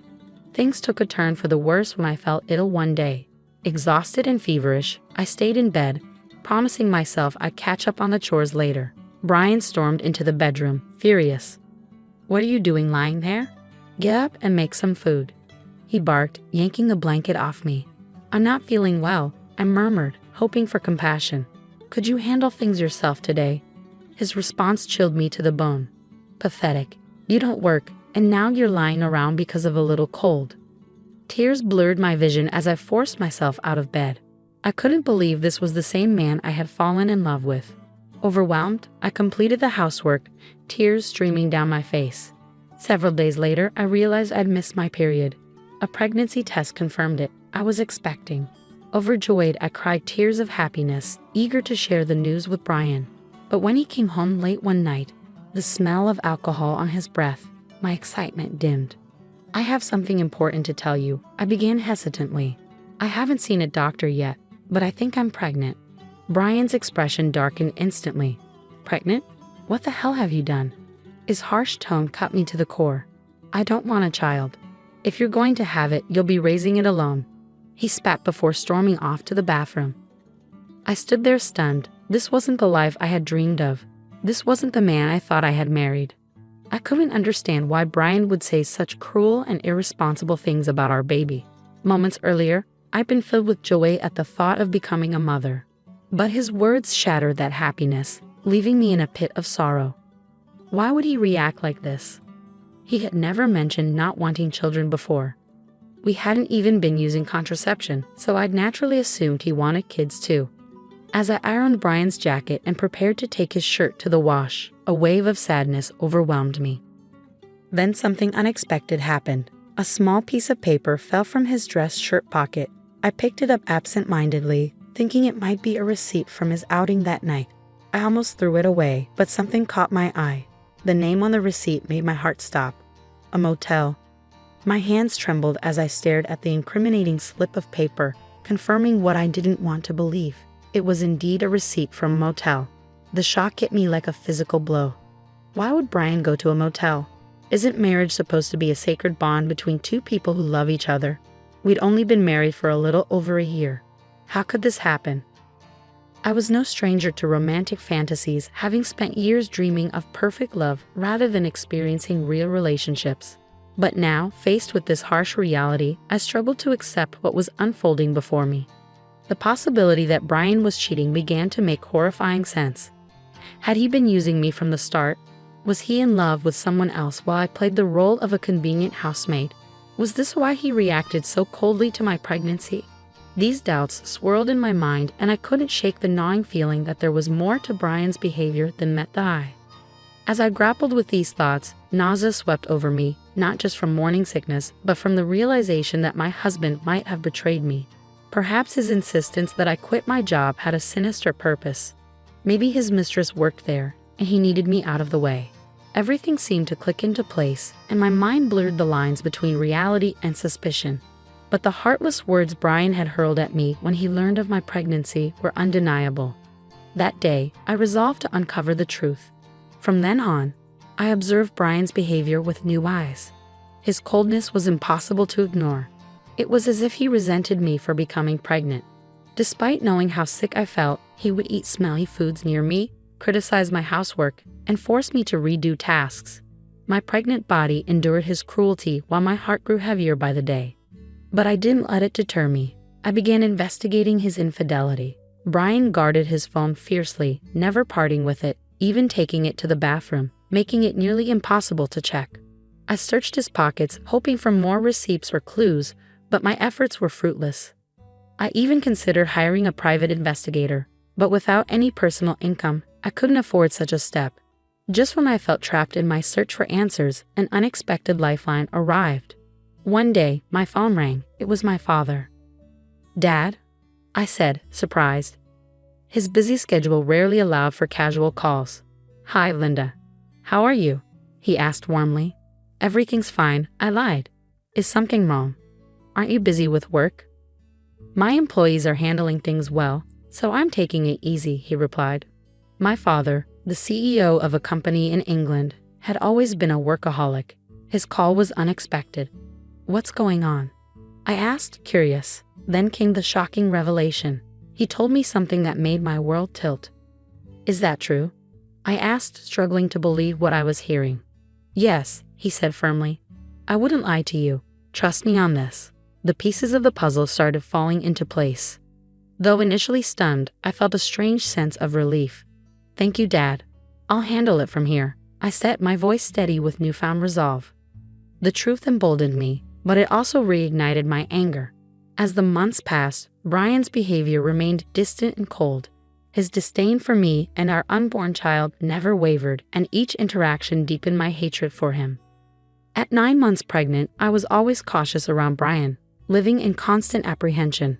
One evening, I served dinner as usual, hoping to avoid any confrontation. But as we sat at the table, Brian suddenly slammed his fork down. "What is this? It's tasteless," he exclaimed, throwing the plate of food onto the floor. I froze, baffled by his outburst. Anger began to well up inside me as I looked at the discarded meal I had painstakingly prepared. "I've been meaning to say this," Brian continued, his tone laced with contempt. "Your cooking has been terrible lately." Tears stunned my eyes, but I held them back. Since becoming pregnant, I had deliberately used less seasoning to ensure healthier meals for our baby. This was only temporary, and he could easily have added salt to his portion if he wanted. But instead, he chose to humiliate me. Why? Why did he have to treat me like this? I was about to respond to Brian's harsh words when he sneered, his voice dripping with malice. "You're a woman with a belly like a monster. You'll have to raise this kid on your own." His cruel smile sent a chill down my spine. Though I had always feared this day might come, I had clung to a sliver of hope for a better outcome. Without hesitation, I went to my room, grabbed a document, and returned to him. "Here are the divorce papers," I said, thrusting the papers in front of him. Brian's face twisted in shock as he stammered, "What the hell? What's this all of a sudden?" "It was your idea," I replied firmly. "Now sign them. I'll be submitting them tomorrow." I had been contemplating divorce ever since I started suspecting Brian's infidelity. But with a baby on the way, I hadn't been sure I could support myself. Now, with a new plan in mind, my resolve was unshakable. My determination seemed to provoke him. His face flushed red with anger as he snarled, "Just watch. I'll make you regret this. Do you think you can survive without me? You've got a baby to take care of. You'll regret it." Unfazed, I held my ground. "I'll be fine. Don't worry about me," I said calmly. Irritated by my confidence, Brian snatched the papers and begrudgingly began to fill them out. "Here. If this is what you wanted, take it," he spat. "Thank you," I replied, my tone steady. Brian likely didn't believe I'd actually submit the papers, but the next day, I did just that and left the house. I moved to my parents' home, where my father, recently returned from England, had suggested I stay. It was the right decision. I was fed up of my life with Brian, and my father's support was invaluable. That day, Brian called me 5 times. I ignored every call. Eventually, he stopped trying, and it became painfully clear how little I meant to him. He was probably content with his mistress and might even remarry soon. I resolved to move on from him entirely. 5 months later, I gave birth to a healthy baby and settled into a peaceful life with my parents. Parenthood brought me joy, and for the first time in a long while, I felt truly content. Then Brian called again. At first, I ignored his persistent attempts to reach me. But after several calls, I finally picked up, weary of his intrusion. "What do you want now?" I asked, my tone flat. "Hey, what's going on? Why were you on that show? And since when are you the daughter of a CEO with millions of dollars?" Brian's voice was a mix of surprise and anger. Unbeknownst to me, Brian had seen a TV show that aired after I moved back home. The program, which featured my family, highlighted my father's role as the CEO of a global tech company and estimated our family's wealth at $20 million. I hadn't anticipated Brian watching it, but TV has a way of reaching unexpected audiences. "Oh, by the way," I said nonchalantly, "I didn't tell you about my $38 million inheritance. That's why I was able to divorce you."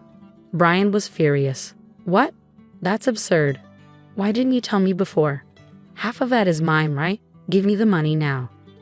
I laughed coldly. Just as I thought. After seeing the show, all you care about is money. Gifts from parents aren't included in the property split. And don't forget your own wrongdoings, Brian. "What are you talking about?" he asked, his voice tinged with unease. "I'm tired of your antics," I said, my patience wearing thin.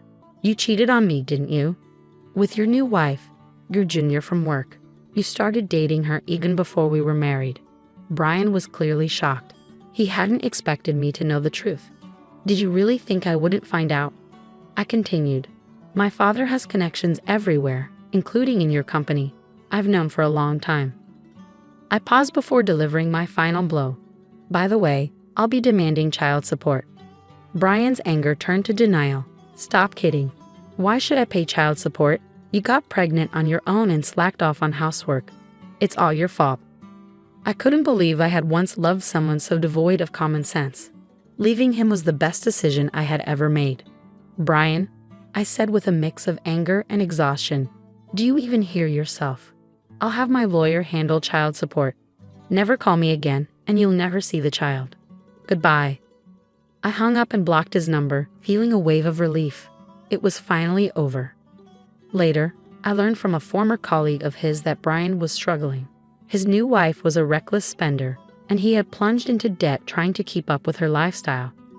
He had hoped to get a share of my inheritance to ease his burdens, but his plan failed miserably. While Brian wrestled with the consequences of his actions, I thrived. My father offered me a position in his company, promising to pass it down to me one day. I embraced the opportunity, ready to build a future for myself and my child. After all, I am my hardworking father's daughter.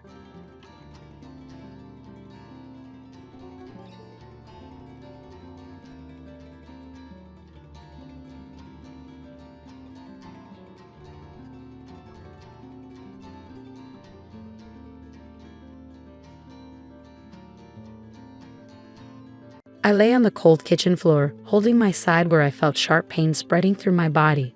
It felt like a knife was twisting inside me.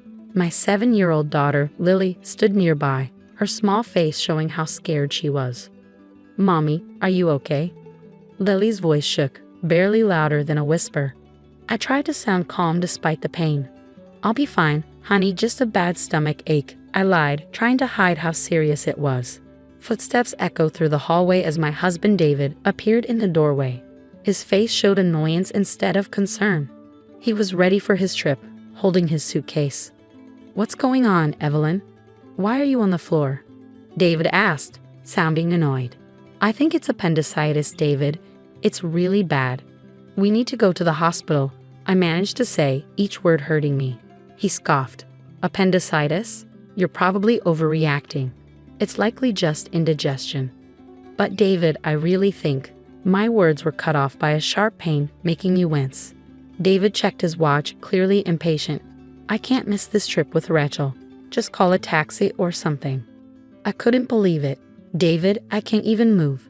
Lily's here. I need you," I begged, desperation in my voice. He shook his head, not caring. "I'm sure it's nothing. Call if it gets worse." And with that, he left, his suitcase trailing behind him. I was left alone in pain with Lily. Lily's small hands found mine, her tears matching my own. "Mommy, don't be sick. You have to be okay." I gathered what little strength I had and pulled Lily close.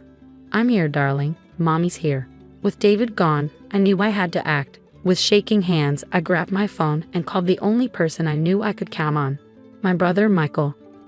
The phone rang, its sound piercing the quiet kitchen. "Hello," Michael's voice came through, a beacon of hope. "Michael, it's Evelyn. I need help. I think it's appendicitis. I can't move and Lily is scared," I managed to say, each word a struggle. There was a brief silence, then Michael's voice, calm and steady. "I'm on my way. Hold tight, Evelyn. I'll be there soon." Leaning against the cold tile floor, I closed my eyes, trying to endure the pain. Lily nestled close to me, a small comfort in the midst of turmoil. In that moment, a determination grew inside me. David's abandonment during my crisis wouldn't be forgotten. It was a deep hurt, a betrayal that marked a turning point. As I waited for Michael, one thing became clear: things would change. In the hospital bed later, surrounded by sterile walls and beeping machines, a sense of calm settled in. The surgery for my appendicitis went well, but David's emotional absence still stung. I had called my parents to care for Lily while I recovered, their voices filled with concern and unspoken questions about David's whereabouts. 3 days later, I was back home, the physical pain now a dull reminder of the recent ordeal. Lily greeted me eagerly, her face lighting up at my return. "Mommy, you're back. Are you all better now?" Her innocent question warmed my heart. "I'm getting there, sweetie," I replied, hugging her tightly, grateful for her presence. The peace of our reunion was shattered the next day by the slam of the front door. David and his sister Rachel burst in, their voices filled with frustration. "Why didn't you pick us up yesterday? We had to spend extra on a taxi and train fares." David's accusatory voice rang out as he entered the living room. I felt a surge of anger at his boldness. "Welcome back. Must have been quite a journey," I said coldly, locking eyes with him. David halted, taken aback by my icy reception. Even Rachel seemed surprised by the tension. "What's with the attitude, Evelyn?" David demanded. I couldn't hold back anymore. "While you were enjoying your trip, I was in a hospital," I said, my voice steady but simmering with anger. "And you, Rachel, always demanding David's time without considering his family." Rachel flushed and David appeared bewildered. "What are you talking about? You were fine, right?" he replied, sounding dismissive. "It's not just about being okay, David. It's about being there when your family needs you," I shot back, my frustration boiling over. Before David could respond, the living room door swung open, revealing Michael, our parents, and David's parents. 14 eyes, filled with varying degrees of anger and disappointment, fixed on David and Rachel. "Why is everyone here?" David's voice faltered, his confidence waning under their collective glare. Taking a deep breath, I channeled my pain and betrayal into words. "David, you left Lily and me alone when we needed you the most. I had to go to the hospital, and you weren't there. I've told everything to our families." David seemed to shrink under the weight of my words, his usual bravado absent. His eyes darted around, searching for support but finding none. "It's not just about this one incident, David. It's about all the times you've prioritized Rachel over your own family," my brother Michael added, his disappointment evident in his voice. Rachel, typically confident, appeared uneasy, shifting her gaze between the floor and the upset faces around her. David attempted to defend himself, offering excuses and justifications. The confrontation grew heated, tension thick in the air. But for me, it marked a turning point. I realized I couldn't continue living in the shadow of David's neglect. It was time for change, time to assert myself and protect Lily. The meeting concluded without resolution, but the message was clear. I had the support of both our families, and David's careless facade had been shattered. As they departed, David's parents glanced at me with sympathy, silently acknowledging their son's shortcomings. That night, as I lay in bed, the events of the day replayed in my mind. I felt a mix of emotions, anger, disappointment, but also a newfound strength.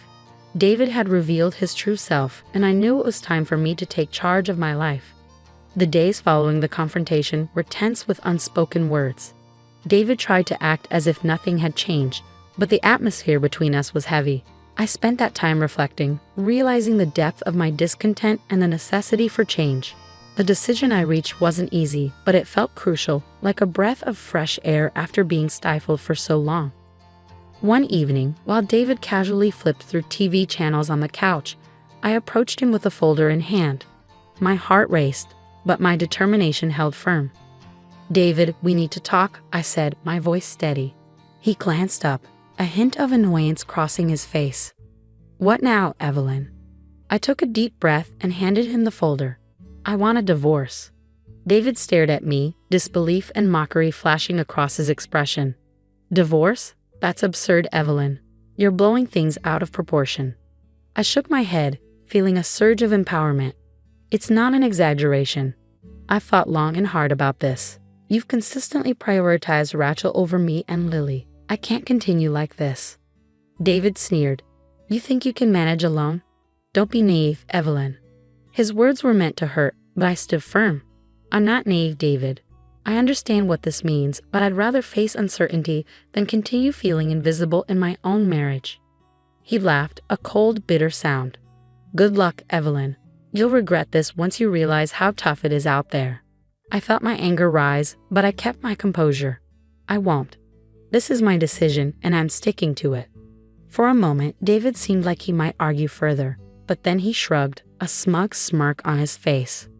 "Fine, have it your way. But remember, I warned you." As he turned back to the TV, dismissing me once again, I felt a whirlwind of emotions. There was fear, certainly, but also a powerful sense of liberation. I was finally taking charge of my life, stepping out of the shadows. The next day, I started the legal process for divorce. It was overwhelming with all the paperwork and legal steps, but I was determined. My parents and Michael were supportive, offering help and encouragement. During this time, David's true nature became clearer. He was dismissive and uncooperative, trying to intimidate me into giving up. But I stood my ground, strengthened by my family's support and my growing sense of strength. As time went on, David's facade began to crack. The charming, confident man I married revealed himself to be selfish and manipulative, his true self exposed. The divorce proceedings were challenging, but I faced them bravely, each forward step a testament to my newfound determination. I was no longer the woman who lay on the kitchen floor, ignored and in pain. I was reclaiming my life, my dignity, and my happiness. The divorce process was exhausting, marked by David's constant attempts to undermine and demean me. In our meetings, he would sneer and make hurtful remarks about my parenting and my future without him. But instead of letting his words defeat me, they fueled my determination to break free from his toxic influence. "Enjoy your struggles, Evelyn," David taunted in one of our final meetings. "You'll soon see how good you had it with me." His arrogance infuriated me, but I remained composed. I'd rather face challenges every day than spend another moment with someone who has so little regard for his family, I replied firmly.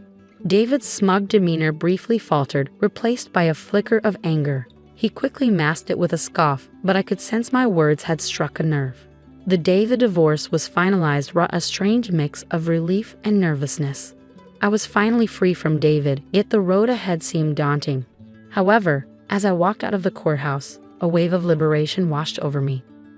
In the weeks following our divorce, David's life began to unravel. His neglectful behavior and our separation became the gossip of his workplace. Colleagues who had once admired him now looked at him with pity and disdain.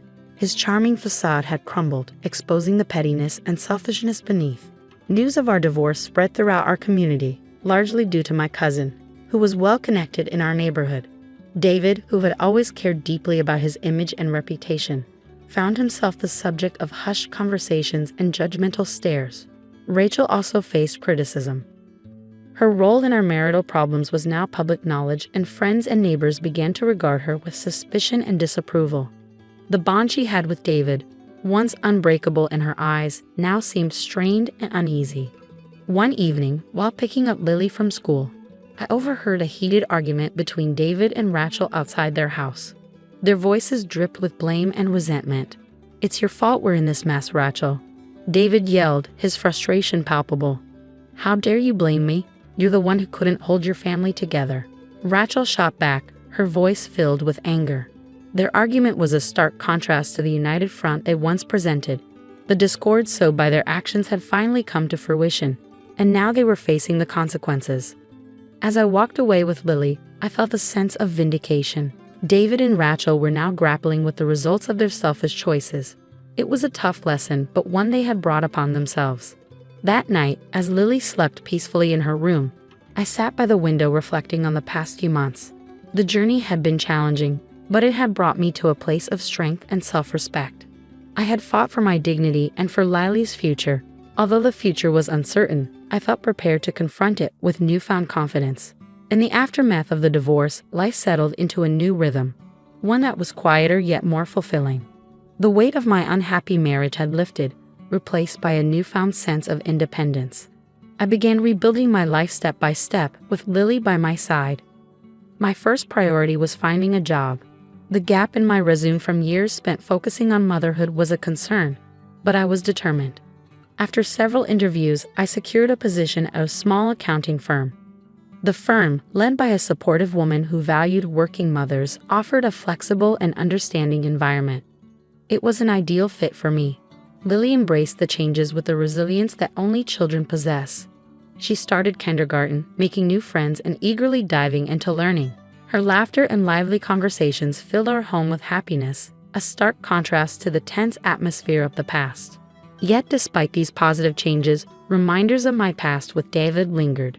One afternoon, while dropping Lily off at school, I overheard a group of parents whispering, "That's her, Evelyn. Her husband left her because he couldn't stand being around her anymore," one of them said. Their words stung, but I held my head high. The gossip and judgment were small prices to pay for the freedom and peace I now had. Meanwhile, David's life continued to unravel. His pride took a significant hit, and his once flawless reputation was now tarnished. I heard from mutual acquaintances that he had moved back in with his parents, a fact he tried to conceal but eventually became known. Rachel's situation wasn't any better. Her interference in our marriage had isolated her from many friends. The once close siblings were now barely on speaking terms, their relationship strained by blame and regret. As for me, I found solace in the unwavering support of my family. My brother Michael had moved closer to us, his presence a constant source of comfort. My parents showered Lily with love, their affection soothing the wounds of the past. One day, while savoring coffee in my kitchen, I reflected on the journey I had endured, the pain, the struggle, and ultimately, the liberation. It had all brought me to this moment of peace. I hadn't just survived. I had emerged stronger and more self-assured. The doorbell interrupted my thoughts. Opening it, I found David standing there, wearing a look of defeat. "Evelyn, I'm sorry. I didn't realize what I had until it was gone," he said, his apology, though belated, validating my decision. "Thank you, David," I replied gently, "but it's too late. I've moved on." As I closed the door on David and the life we once shared, a sense of closure washed over me. That chapter of my life had ended, and a new one was beginning. In this new chapter, I was the author of my own story, free to shape my future as I saw fit. Lily's voice called out from the living room, and a smile spread across my face. I walked towards her, eager to embrace the life that lay ahead, a life brimming with possibilities and hope.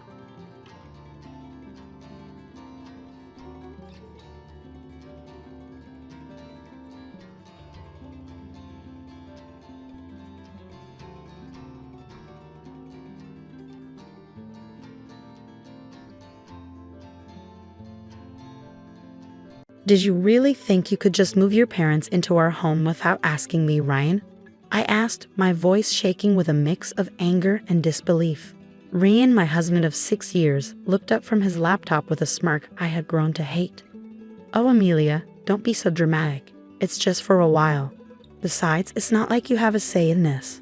His words felt like a slap in the face. The house, a lovely 2-story in a quiet suburb, wasn't just any house. It was the home my grandparents had left me, the place where I wanted to raise our son Lucas, away from the negativity of Ryan's family.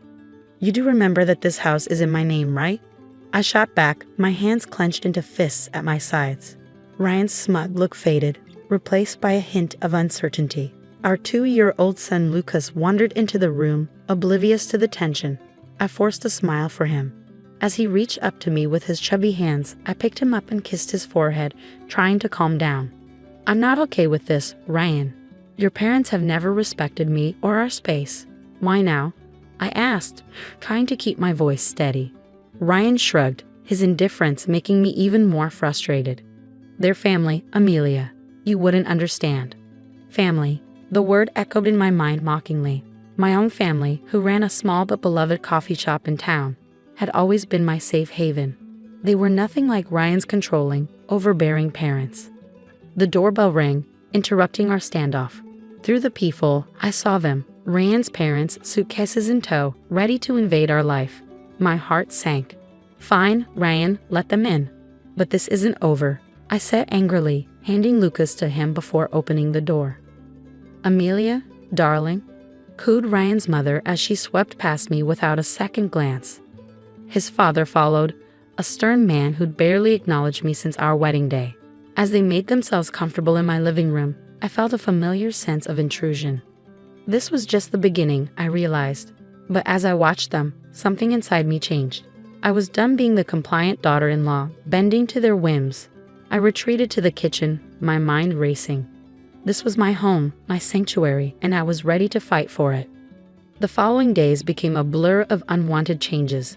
Ryan's mother, Elaine, had a knack for making herself overly present, which felt suffocating.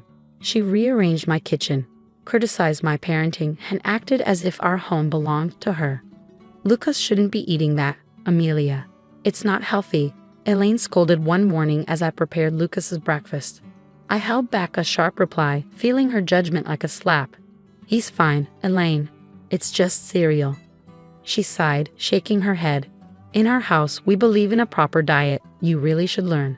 Her remarks felt like tiny jabs, wearing down my patience. Ryan, as usual, was no help, lost in his work and unaware of the growing tension. One evening, as I was putting Lucas to bed, Elaine barged into his room. He's still not sleeping through the night. You must be doing something wrong. Her words felt like a slap, making me doubt my abilities as a mother. I'm doing my best, I snapped back, unable to hide my frustration. Elaine's eyes narrowed. Clearly, your best isn't good enough. Maybe if you had a real job and some structure in your life. Anger surged through me. This is my house, Elaine. You're a guest here, remember that. Her laugh was cold. Oh dear, Ryan never mentioned how delusional you are. This is his house too, and as his mother, I have every right to be here. The next day, I reached my limit. I found Elaine in Lucas's room, going through his drawers. What do you think you're doing?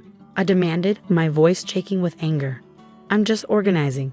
This room is a mess, she replied, not even bothering to look at me. That's it. I want you out of my house now, I exclaimed, feeling a mix of fury and desperation. Elaine turned to face me, her expression one of mock surprise. Your house? Oh, sweetie, you're just the wife. This is Ryan's house too, and he wants us here.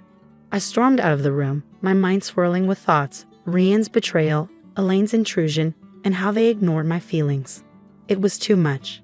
I was tired of being pushed around, tired of my home being invaded by people who didn't respect me. That night, as I lay in bed, a plan started forming in my mind. I was going to take back control of my life, my home, and my son's future. Ryan and his parents had crossed a line, and it was time for them to realize I wouldn't be their doormat anymore. The fight was just beginning, and I was ready. A few days later, Ryan dropped a bombshell during an already tense dinner. My parents need to stay with us longer. Their house is undergoing renovations, he said casually, as if it were no big deal. I felt my anger rise. Longer? Ryan, we never talked about them staying here in the first place. He shrugged, avoiding my eyes. It's just for a few more weeks. What's the problem? The problem? Your mother treats me like I don't belong in my own home. I snapped, frustration boiling over. Elaine, overhearing us, chimed in with her usual condescending tone. Amelia, you're overreacting. We're family. You should be more understanding. That night, sleep escaped me. Their words kept replaying in my mind, fueling a growing determination. I wasn't going to let them control me anymore. It was time to take a stand. The next morning, I called my brother Alex, who had always been there for me. They're taking over my life, Alex. I can't handle it anymore. I confessed, holding back tears. Alex's voice was strong and supportive.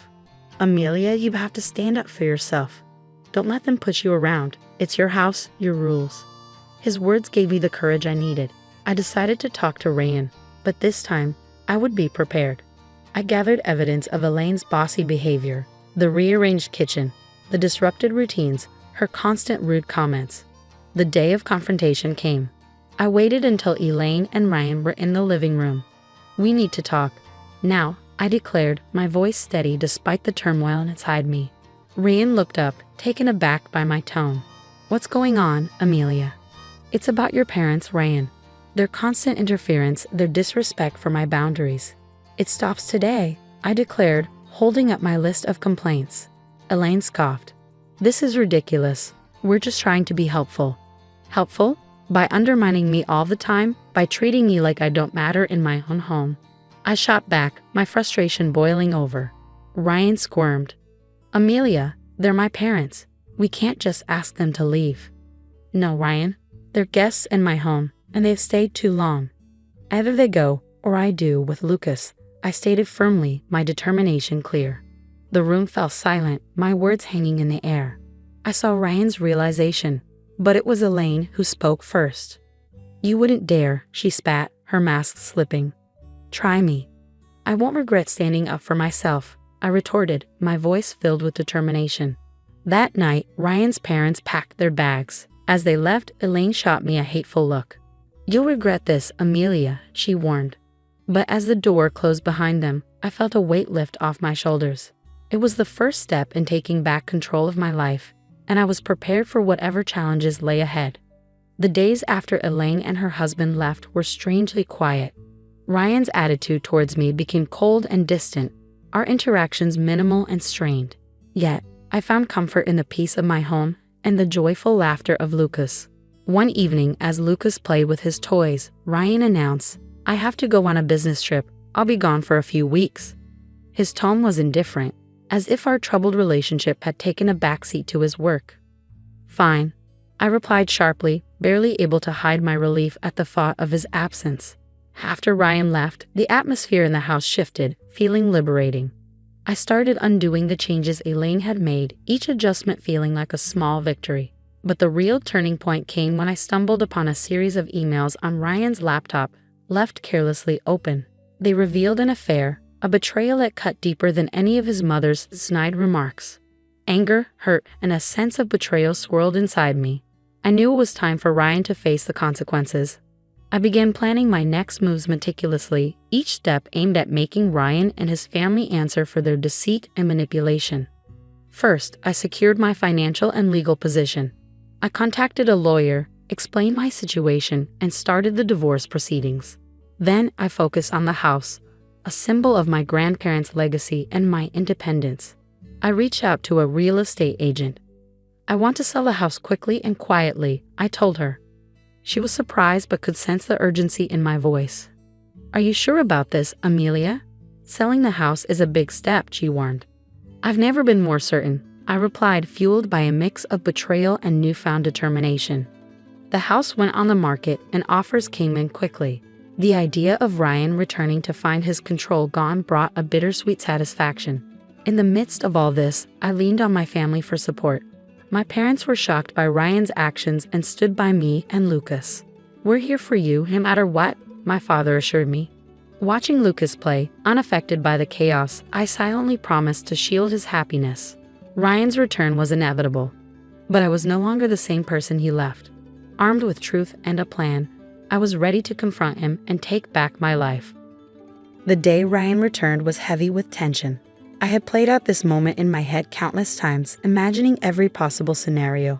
Yet my heart raced as I heard his key turn in the lock. "Amelia, I'm back," Ryan called out, his voice filling the now unfamiliar space. I stepped out from the kitchen, my stance firm. "Welcome home, Ryan. We need to talk." He glanced around, noticing the changes I'd made. "What's going on? The house looks different." I didn't falter. "I sold the house, Ryan. It's no longer ours." Disbelief washed over his face. "You did what? You can't just sell our house without telling me." "It's my house, Ryan. And after what I found out, I don't think you get a say anymore," I said, my voice steady but tinged with simmering anger. He scoffed, trying to regain control. "What are you talking about?" "The affair, Ryan. I know everything," I revealed, watching as his facade crumbled. His attempt to deny it was feeble and short-lived. "Amelia, it's not what you think." "I think it's exactly what it looks like. You betrayed me, our family," I retorted, the hurt clear in my voice. Ryan's expression shifted from shock to anger. "You're overreacting. We can fix this." "There's no we anymore, Ryan. I filed for divorce," I declared, handing him the papers. The ensuing conversation was a blur of accusations and denials. But I stood my ground. The man I married was gone, replaced by a stranger driven by selfish desires. As he stormed out, vowing to contest the divorce, I felt a mix of freedom and apprehension. I had taken the first step toward a new life, but the fight was far from over. In the following weeks, our situation became public. Ryan's once imposing parents were now entangled in their son's mess. Their attempts to reach out were met with silence. I had cut ties with them, focusing solely on Lucas and finalizing the divorce. The day of the court hearing arrived. Ryan looked defeated, the consequences of his actions finally sinking in. As the judge granted the divorce and custody of Lucas to me, I felt a sense of justice. Ryan's plea for reconciliation after the hearing fell on deaf ears. "You made your choice, Ryan. Now you have to live with it," I said, turning away from him for the last time. News of our divorce and Ryan's affair spread, tarnishing his reputation and relationships. His once proud and judgmental parents found themselves shunned by those who had once respected them. Walking out of the courthouse holding Lucas's hand, I realized this wasn't just an end, but a new beginning. A chance for me and my son to start fresh, free from deceit and manipulation. The future was uncertain, but it was ours to shape.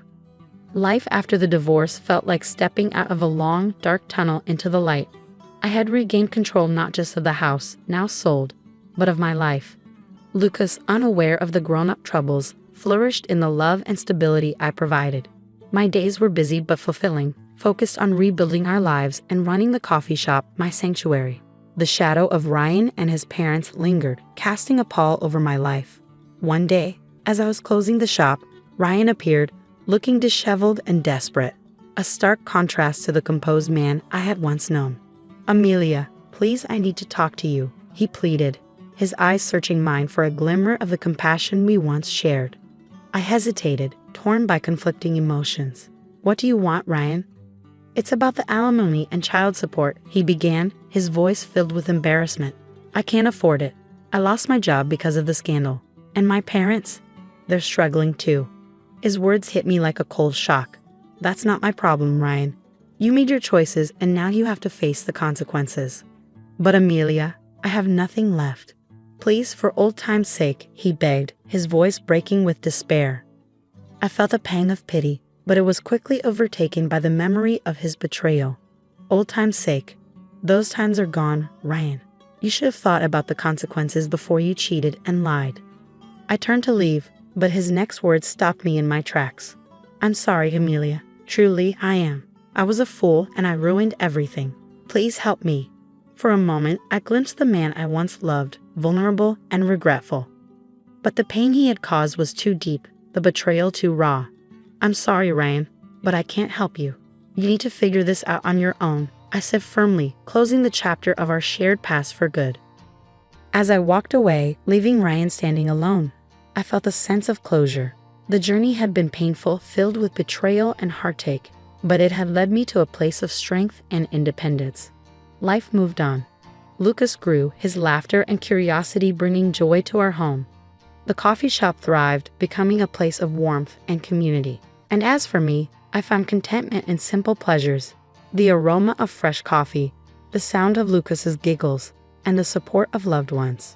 Rain and his parents became distant memories, their legacy a reminder of the consequences of betrayal.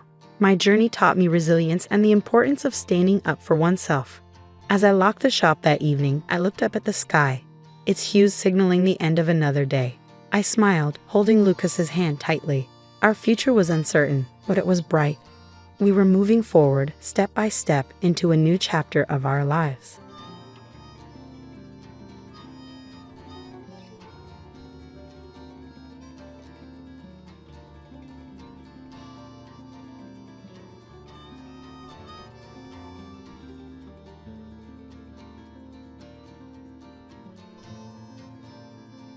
Receiving an allowance without having to do household chores might sound ideal at first, but living with my mother-in-law, Doris, adds complexities to what could be an easy arrangement. As a 34-year-old web designer, I've adjusted to the ups and downs of freelancing, but Doris's constant sarcasm often dims the perks of this lifestyle. My husband, Bobby, and I face various challenges living with her, mostly because of our differing views on work and home responsibilities. After getting married, I transitioned from a corporate job to freelancing, a change that was well received by my former employer and myself. It's allowed me to maintain a steady stream of projects with familiar clients, freed me from daily commutes, and given me more time to focus on our home. Despite the benefits and Bobby's supportive attitude, Doris clings to her traditional beliefs about marriage and the role of a wife. In her mind, a wife should primarily be a homemaker, and she regularly makes her views known, dismissing the idea of modern shared responsibilities between spouses. To Doris, my freelance work seems insignificant, and she believes it doesn't contribute meaningfully to the household finances. I try my best to balance my web design projects with household chores when I have free time. But no matter what I do, Doris's opinions remain unchanged. Her dissatisfaction seems to stem from the contrast between my contemporary approach to work-life balance and her more traditional expectations. She likely views me as an outsider disrupting her family dynamic, especially since she's grown more reliant on Bobby since his father passed away 4 years ago. We live in the home Bobby's father purchased, which Doris now owns outright, thanks to life insurance settling the mortgage. This house serves as the backdrop for our intergenerational tensions, and navigating daily life here means managing conflicting perspectives while trying to respect both the old and new ways of family life. Despite the occasional tensions, the house, with its thoughtful design, comfortably accommodates our small family and provides me with the perfect workspace.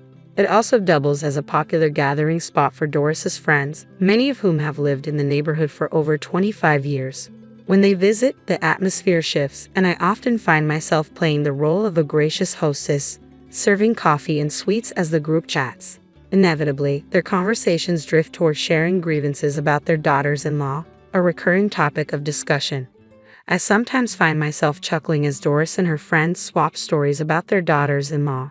One tale that always gets a reaction is about a daughter-in-law who frequently flees to her parents' home after minor disagreements, sometimes staying away for nearly half the year. They label her as financially reckless, shaking their heads as they recount how her behavior has left their sons bewildered and even brought debt collectors to their doors. These discussions, which often take place near my workspace, sometimes turn into a sort of informal competition, each woman trying to outdo the others with stories of their troublesome daughters-in-law. Praises for daughters-in-law are rare in these sessions. However, on the rare occasion that one is commended for efficiently managing the household while holding down a job, Doris's reaction is always the same: sour. She dismisses such efforts with a casual wave of her hand, reducing my own freelance work to nothing more than a side gig. Even as the room fills with laughter, the blend of humor and critique reveals a lot about the generational divide in values and expectations surrounding family roles. These moments make it clear just how challenging it can be to reconcile traditional views with modern family dynamics. Amid the lively discussions and laughter that echo through our living room when Doris hosts her friends, my job often becomes the subject of scrutiny. Doris loudly questions the value of my work, openly wondering how much I actually make. This shift in the conversation inevitably leads to a discussion of the spending habits of daughters-in-law, with sharp contrasts drawn between their spending and the old-fashioned belief that the husband's income should be the family's primary support. The room always bursts into laughter, finding humor in the seemingly outdated nature of such expectations, even as these beliefs still linger in the background. I often feel overwhelmed by the repetitive stories and outdated views expressed during Doris's gatherings. To cope, I slip on my headphones and try to drown out the constant undercurrent of belittlement aimed at modern daughters-in-law, myself included. One evening at a family dinner, when Bobby suggested buying a new car, Doris immediately questioned why he needed my approval for such a decision. Despite Bobby's efforts to explain that we make major decisions together as a family, Doris insisted that since he had the driver's license, he should choose whatever car he wanted without my input. Caught in this tug-of-war, I tactfully deferred the decision back to him, a moment that perfectly encapsulated the complex dynamics at play in our household. Bobby, raised to value mutual decision-making, consistently seeks both my and his mother's input on major choices. Meanwhile, Doris, shaped by her late husband's more patriarchal approach, clings to the belief that such independence is normal. Every time Bobby asks for my opinion, it irritates her, leading to accusations that I'm too controlling. This recurring theme in our interactions reveals the tension between traditional and contemporary values in our family life, highlighting the difficulty of balancing respect for the past with the realities of a modern partnership. Struggling to respond to Doris's criticisms, I've come to recognize that I do tend to express my concerns rather than make decisions unilaterally. But my dismay grew when, during a recent argument, Bobby sided with his mother, blaming my vocal nature for his habit of consulting me before making any decisions. Several months into our marriage, it became clear that he rarely defended me in front of his mother. Even in private, his apologies and assurances that he prioritized our relationship started to feel hollow. This realization deepened with the car buying incident, which casts a long shadow over our relationship. Bobby, who had initially seemed considerate, ultimately failed to support me in front of his mother, raising serious doubts about our future together. I began wishing he wouldn't mistake his indecisiveness for kindness and hoped Doris would be more direct in her communication. A month later, Bobby's new car finally arrived. He and Doris were thrilled, inviting me for a celebratory drive. But the mood quickly shifted when the cost of the car was revealed, a staggering $300,000. This impulsive purchase, made without any real discussion, felt like the final straw in an already strained dynamic. I confronted my husband about the financial implications of such an extravagant purchase, but he brushed me off with dismissive responses, casually suggesting that we could just take out a loan. Doris immediately jumped to his defense, scolding me for questioning the expense. According to her, I had given Bobby the freedom to make his own choice, so why was I complaining now?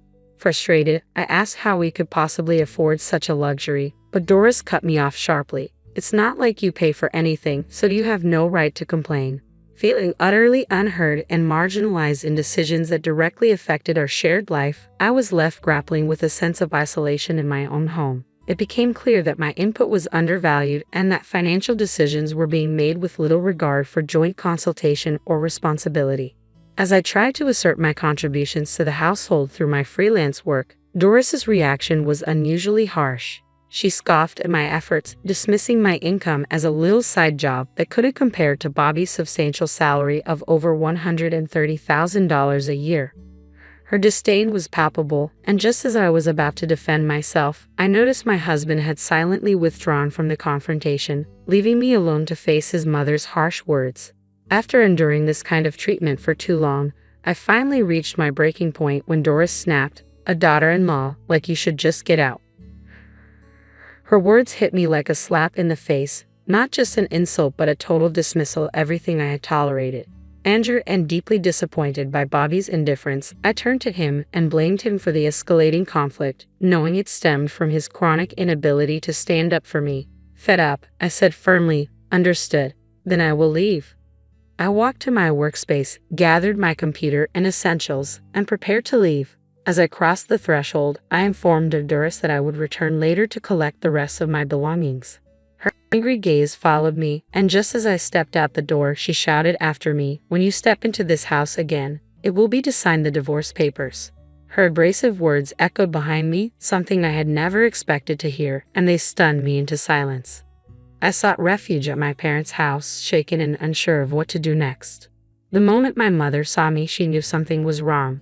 She asked gently, "What happened?" Struggling to articulate the full weight of the events, I stood there, lost for words, feeling the heaviness of everything I had just walked away from. I shared my regrets with my parents, expressing how much my husband had changed from the man who once cherished me deeply. Talking through the situation brought some relief, and with no children complicating matters, my mother gently suggested I consider divorce sooner rather than later, especially since I was financially independent. Over the weekend, with my father's support, I began taking the necessary steps toward a new beginning, contemplating the future that, though uncertain, promised peace and self-respect. I returned to collect my belongings from the house I had shared with my husband and his mother. Both of them seemed to avoid any final confrontation. Standing outside my husband's room, I spoke softly, "You took care of me for a long time.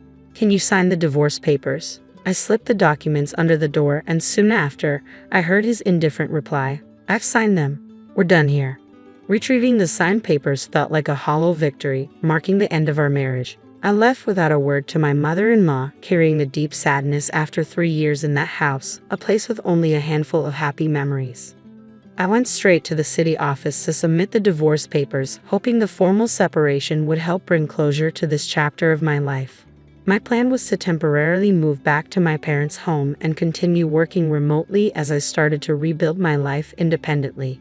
My mother suggested I stay with them for a while, reassuring me that it would be less worrying than living alone. My father shared similar concerns, cautioning that Bobby and his mother might unpredictably show up at my door. Although I initially thought that scenario was unlikely, living at my parents' home brought unexpected comfort. Thankfully, my job's flexibility allowed me to work remotely, and I extended my stay with ease. 3 months passed, and as Bobby and his mother slowly faded into distant memories, an unknown number suddenly appeared on my phone. Initially hesitant, I considered it might be a mistake or an unwelcome reminder of my past. After several persistent calls, I finally answered, only to hear my ex-husband's frantic voice on the other end. "Why didn't you answer the phone earlier?" he asked, sounding confused and somewhat panicked. Prepared to end the conversation quickly, I calmly replied, "There's no reason for us to communicate anymore," making it clear that I had moved on and had no interest in reopening old wounds. I was about to hang up, but his next question caught me off guard. "Wait a minute, why isn't my smartphone working?" he inquired. With little interest, I suggested he contact the phone company, but then a thought struck me. I asked if he had been making regular deposits into the joint bank account we used to share. Previously, we both contributed to this account, my steady salary along with his more variable income from selling health products, which was often insufficient due to its performance-based nature. Normally, I topped up the account at the end of each month, but for the last 4 months, only his contributions had been made. It dawned on me that I had left in the middle of the month, and the payments for the new car loan might have already begun. My ex-husband fell silent as the realization hit him.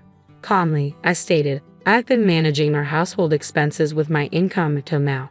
From this point forward, you'll need to take care of your own living expenses." Internally, I wanted to tell him, "You reap what you sow," but I held back and quietly ended the call.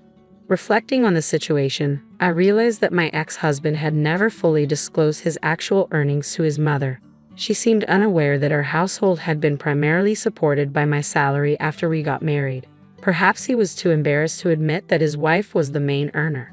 It was clear that basic utilities like electricity and water shouldn't be disrupted so easily, which pointed to a deeper issue of financial mismanagement and lack of transparency. One of the many problems that had plagued our relationship. The fact that his mobile service was the first luxury to go was telling. One holiday morning, the house intercom buzzed insistently, signaling an issue at the door. My father responded sternly to the visitor, "We don't want to be involved with you anymore. Please leave." Sensing the gravity of the situation, I hurried to the entrance alongside my mother. Through the intercom we heard the familiar voice of my former mother-in-law, pleading for a moment to talk. As I faced her just as my father had predicted, anger was evident on her face. She immediately launched into accusations, blaming me for not making the usual monthly deposits, which she claimed had led to their utilities being cut off. We were all taken aback, unsure of what she meant. My ex-husband attempted to step in, saying, "Mom, stop it. Doris is no longer involved with us." But his mother brushed him aside, continuing her tirade. "Bobby earns $7,500 a month. How could this happen?" she exclaimed. Her fury revealed the depth of their financial disarray, and in that moment, it became clear just how much they had relied on me, both emotionally and financially. I responded quietly, correcting her. The $7,500 was my income, not Bobby's. Shocked by this revelation, she turned to my ex-husband, who reluctantly admitted that his actual take-home pay was far less. My former mother-in-law looked at me in astonishment, unable to comprehend the truth. I explained that my income came from a steady job, not just an allowance. She then turned to Bobby and asked again about his earnings. He sheepishly confirmed what I had said, his own contributions amounting to about $1,500 monthly. After a moment of stunned silence, she made an astonishing proposal. "Doris, how about coming back?" It seemed ludicrous that she would ask me to return after insisting I leave in the first place. I refused firmly, making it clear there was no going back to the way things were. "We're already divorced," I stated bluntly, "and this is no longer my concern."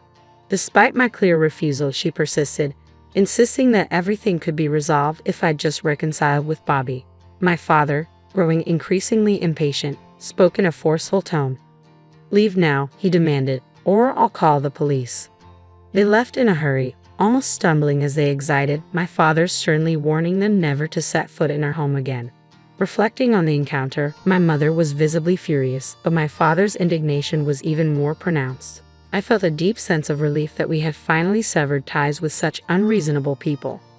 As time went on, I learned through a mutual acquaintance of Bobby's that his hardships had only deepened. He was forced to give up his parents' house and the land, moving into a modest apartment with his mother. The new car, which was rarely used, had been sold off to settle the remaining loan. Even after clearing his debts, Bobby continued down a path of financial irresponsibility, squandering what little he had left on gambling. Eventually, his whereabouts became unknown. Meanwhile, my former mother-in-law was diagnosed with dementia and now resides in a nursing home. On a brighter note, my career is thriving, and I am living independently. Recently, I started dating a colleague who is well aware of my past marriage. Unlike Bobby, he is dedicated to his job, financially responsible, and doesn't depend on his spouse for income or engage in reckless spending. While we haven't explicitly discussed marriage, I feel confident about our future together, sensing a genuine potential in our relationship that I never experienced before.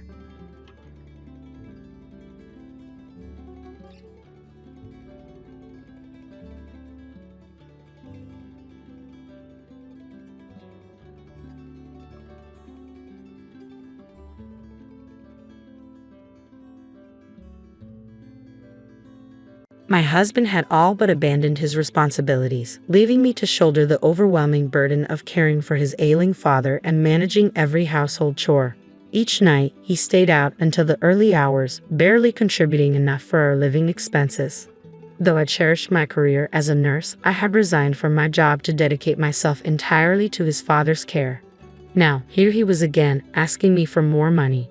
"We can't make ends meet on this amount," I told him. "It's your responsibility to manage our finances within the budget, but there's a limit. How can you expect more from me when you contribute nothing and disregard everything I'm doing?" Aloof and condescending, he shot back, "All you do is drain our finances without contributing. You're like a parasite." "How dare you say that?" I retorted. "If I left, you wouldn't last a day. Maybe you should be trying to keep me instead of threatening me." In response, he waved a set of divorce papers in my face, arrogantly declaring he was ready to end our marriage at any time. Tossing the papers at me, he stormed out of the room. I gathered them from the floor, spreading them out before me. A wry smile crossed my face when I read the title, "Petition for Divorce." If he thought I'd be devastated, he was mistaken. I was already prepared, having imagined a life beyond his shadow long ago. With a mix of pity and determination, I picked up the phone and dialed my lawyer. "My name is Kayla. I was once a nurse at a private hospital, a challenging job with long hours, but it was my calling. Caring for others brought me deep fulfillment. Now, it was time to reclaim the life I had put on hold. At first, my marriage to Vincent was smooth, despite our busy schedules keeping us apart. But things changed drastically when his father, his only living family member, suffered a severe health crisis. Unable to live alone, he needed constant care. Vincent, concerned for his father, asked if I could step in, promising to make up for my lost income by working harder and taking on more responsibilities at home. Reluctant yet understanding, I agreed. I'd always had a good relationship with my father-in-law, a kind and generous man. We moved in with him, and at first, Vincent seemed committed to helping out. We tightened our finances, but we managed. Yet as the months went on, Vincent's promises faded, and he gradually withdrew. He reduced his financial support, became increasingly absent, and left me alone to juggle the household and caregiving duties. With my job gone, our income was halved, and the financial strain grew with every passing day. I found myself balancing the demands of caring for my father-in-law with searching for affordable groceries, often driving long distances just to save a few dollars. Meals became simpler, especially when Vincent wasn't around. Our living arrangement, which once felt manageable, now seemed increasingly unsustainable. Vincent had become entirely detached, spending his earnings freely and leaving all our challenges on my shoulders. Life grew incredibly difficult as I stretched every dollar to its limit. New clothes, trips to the hairdresser, simple luxuries were no longer an option. When the financial strain became unbearable, I approached Vincent for help. About this month's expenses, I started. "I already gave you the money," he interrupted sharply. "Yes, but it's less than last month," I explained. "I can't make ends meet with this." "Are you kidding me? Managing the budget is your job," he snapped. "But the budget is too tight. Ever since I quit my job, it's been a constant struggle," I pleaded. "Please, we need more for the household." He scoffed. "It's my hard-earned money. I'll spend it how I want. Just because you were a nurse, you think you're important. Now you're not contributing financially at all. You're just a parasite living off my earnings. So keep quiet and do as I say." His harsh words stung, and his attitude only grew colder each time I tried to bring up our finances. With no other option, I began dipping into my savings for my nursing days. Each month became a battle as I juggled our worsening financial situation and endured Vincent's verbal abuse. Yet in all this hardship, my father-in-law was a bright spot. Despite his own struggles, he was endlessly grateful for even the smallest gestures of care. Aware of our financial strain, he even offered his pension to help. He was a kind soul and became my one source of emotional support. His gratitude and gentle presence gave me the strength to keep going, holding on to his warmth and appreciation when everything felt bleak. But my moments of peace were tragically short-lived. Nearly 3 years into caring for him, my father-in-law passed away unexpectedly. That day marked the end of one chapter and the beginning of a profound change in my life. I drove a bit further than usual to the supermarket to take advantage of a special sale. Though I felt uneasy about leaving him alone, he reassured me with a gentle smile and encouraged me not to worry. His warmth and calm words eased my mind, and I left, feeling peaceful, believing he was all right. Tragically, while I was away, he collapsed, and he never recovered. The guilt of not being there haunted me. I replayed that decision to leave him alone over and over, and the tears wouldn't stop. Despite the overwhelming grief, I knew I couldn't live in regret forever. I needed to focus on arranging his funeral. Vincent assumed the role of chief mourner but was more concerned with appearances than actual responsibilities, leaving most of the preparations to me. Given the deep support my father-in-law had offered me, I preferred handling the arrangements myself rather than risk Vincent's neglect. Throwing myself into the funeral planning became a temporary escape from the sorrow. The process was grueling, leaving me feeling drained, but it helped pull me out of my depression, if only for moments. While Vincent barked orders 1 minute and watched TV the next, I focused on honoring my father-in-law's memory. At the funeral, many attendees extended their condolences to Vincent, unaware of the reality behind our struggles. They assumed he had been the primary caregiver, saying things like, "It must have been hard to prepare everything so quickly, and you took really good care of him. He was lucky to have such a devoted son." Their well-meaning words stung. Knowing the truth, I kept my composure, responding gracefully despite feeling exhausted. "It wasn't hard at all," I would reply, masking the truth. "He was like a father to me too, so I did my best for him." I held on to the belief that my care had brought him some comfort in his final years, hoping he'd found peace. Vincent mingled with the guests, flashing a practiced smile and exchanging pleasantries. His friendly facade grated on me, as I knew he had done nothing to prepare for the funeral or to care for his father in his last days. Beneath his superficial charm, the truth remained hidden, leaving me to carry the weight of both sorrow and responsibility alone. I vividly recalled the sadness in my father-in-law's eyes on the nights Vincent would come home late, never bothering to speak a word to him. Now that he was gone, Vincent's pretense of being a devoted son was almost unbearable. My disgust for him grew with each passing day, and it was difficult to shake off, even after the funeral. With my father-in-law no longer here, the one thing that had kept me tolerating our strained marriage was gone. The thought of divorce increasingly crept into my mind, but I was torn. I felt both repelled by him and uncertain about making such a huge decision. I kept procrastinating, held back by the remnants of a life that once held meaning. The routine was all that kept me going. But then, one unexpected incident gave me clarity. One evening, I went to the local supermarket, only to find they were out of a seasoning I needed. Deciding to try a store a bit farther away, I made my purchase and headed outside. That's when I saw Vincent, who was supposed to be at work. Curious and cautious, I kept my distance, watching him. He seemed nervous, glancing around before entering a building with a sign for a consumer finance company hanging above the door, one I recognized but never expected to be involved with us. A chill ran through me, as if I had been plunged into icy water. My whole body reacted, but my mind remained eerily calm, piecing everything together. It dawned on me that not only was Vincent failing to provide enough for our household, but his actions were now leading him into serious financial trouble, without my knowledge. The discovery crystallized everything, the reality of our situation, and the way our lives and values had drifted apart. I couldn't ignore it any longer. Vincent had been borrowing money behind my back. The thought of how deep and long-standing his debts were made my stomach turn.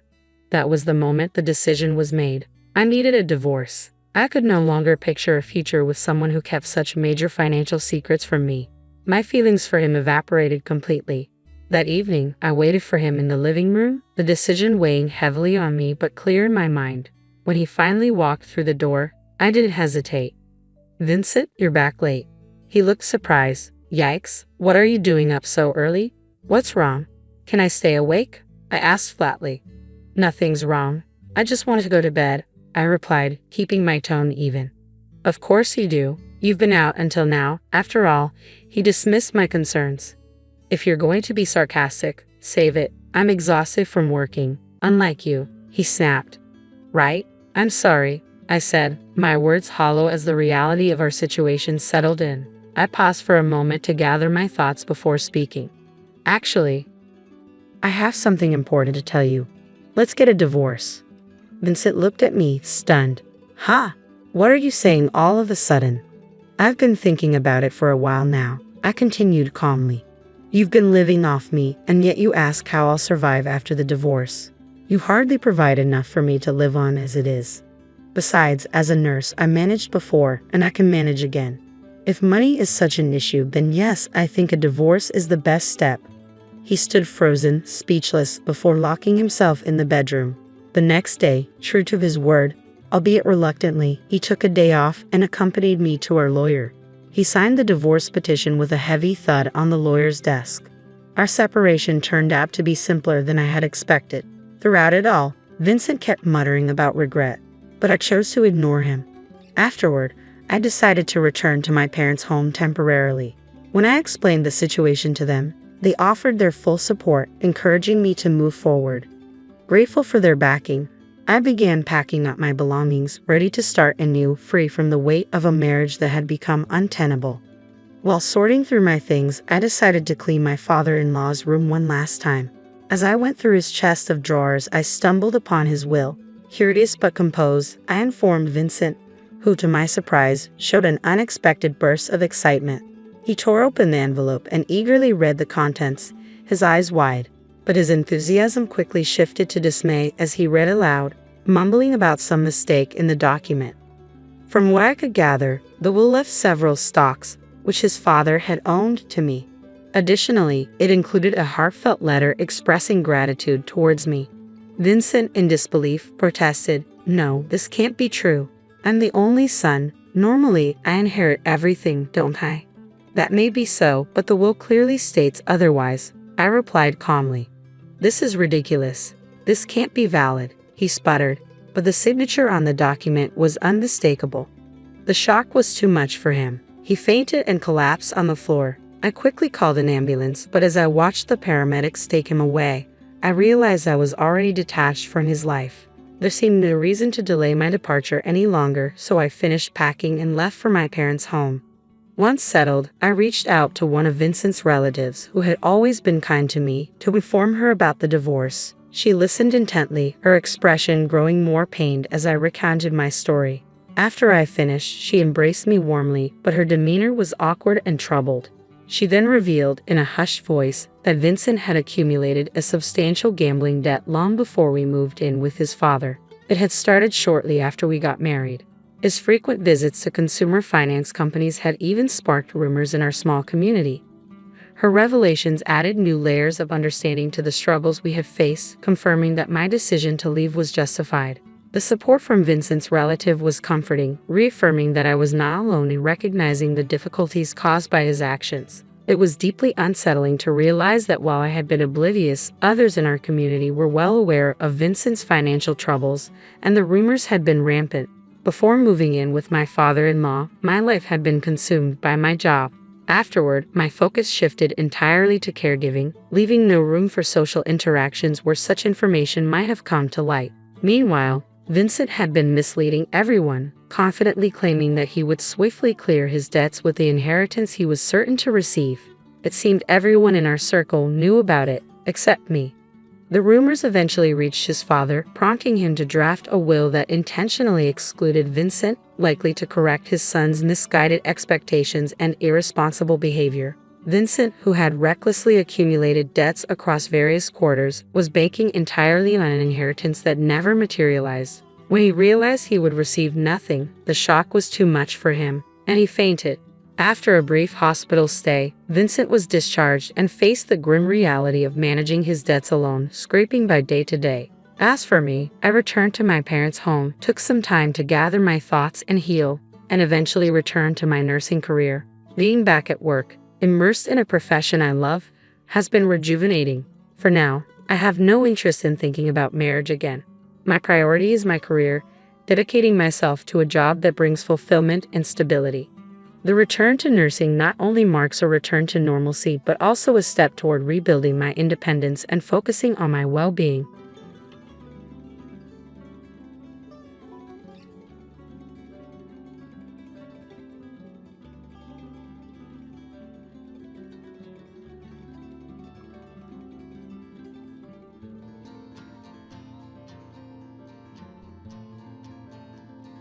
Peter, how could you decide to move your parents in without consulting me first? I challenged, my voice a mix of astonishment and anger. Peter, my husband of 5 years, barely glanced up from his laptop, a smirk playing on his lips that only deepened my irritation. Abigail, stop overreacting. It's just for a short time. Besides, you don't really have a say in this, he responded dismissively, his words cutting deeper than I expected. This house, our home, wasn't just any place. It had been bequeathed to me by my grandparents, a picturesque two-story in a serene suburb where I had envisioned raising our son, Vincent, away from the unsettling influence of Peter's family. Do you remember that this house is in my name? I shot back, my hands clenched at my sides as his smirk faltered for the briefest moment. Just then, Vincent, our 3-year-old, toddled into the room, oblivious to the tension. I forced a smile for him, scooping him up and kissing his forehead, finding solace in his innocence. I'm not comfortable with this arrangement, Peter. Your parents have always disregarded me and invaded our personal space. Why bring them into our lives now? I said, my voice firm yet controlled. Peter shrugged, his indifference fueling my frustration. They're my family, Abigail. It's something you just wouldn't understand, he replied coldly. The word family echoed in my mind, mocking me. My own family, who had run the cozy coffee shop downtown, had always been my sanctuary, the warmth of their love a stark contrast to Peter's domineering, invasive parents. As our argument heated up, the doorbell rang, slicing through the tension. I peeked through the peephole, and my heart sank. Peter's parents stood on the doorstep, suitcases in hand, ready to encroach even further into our lives. "Fine, Peter.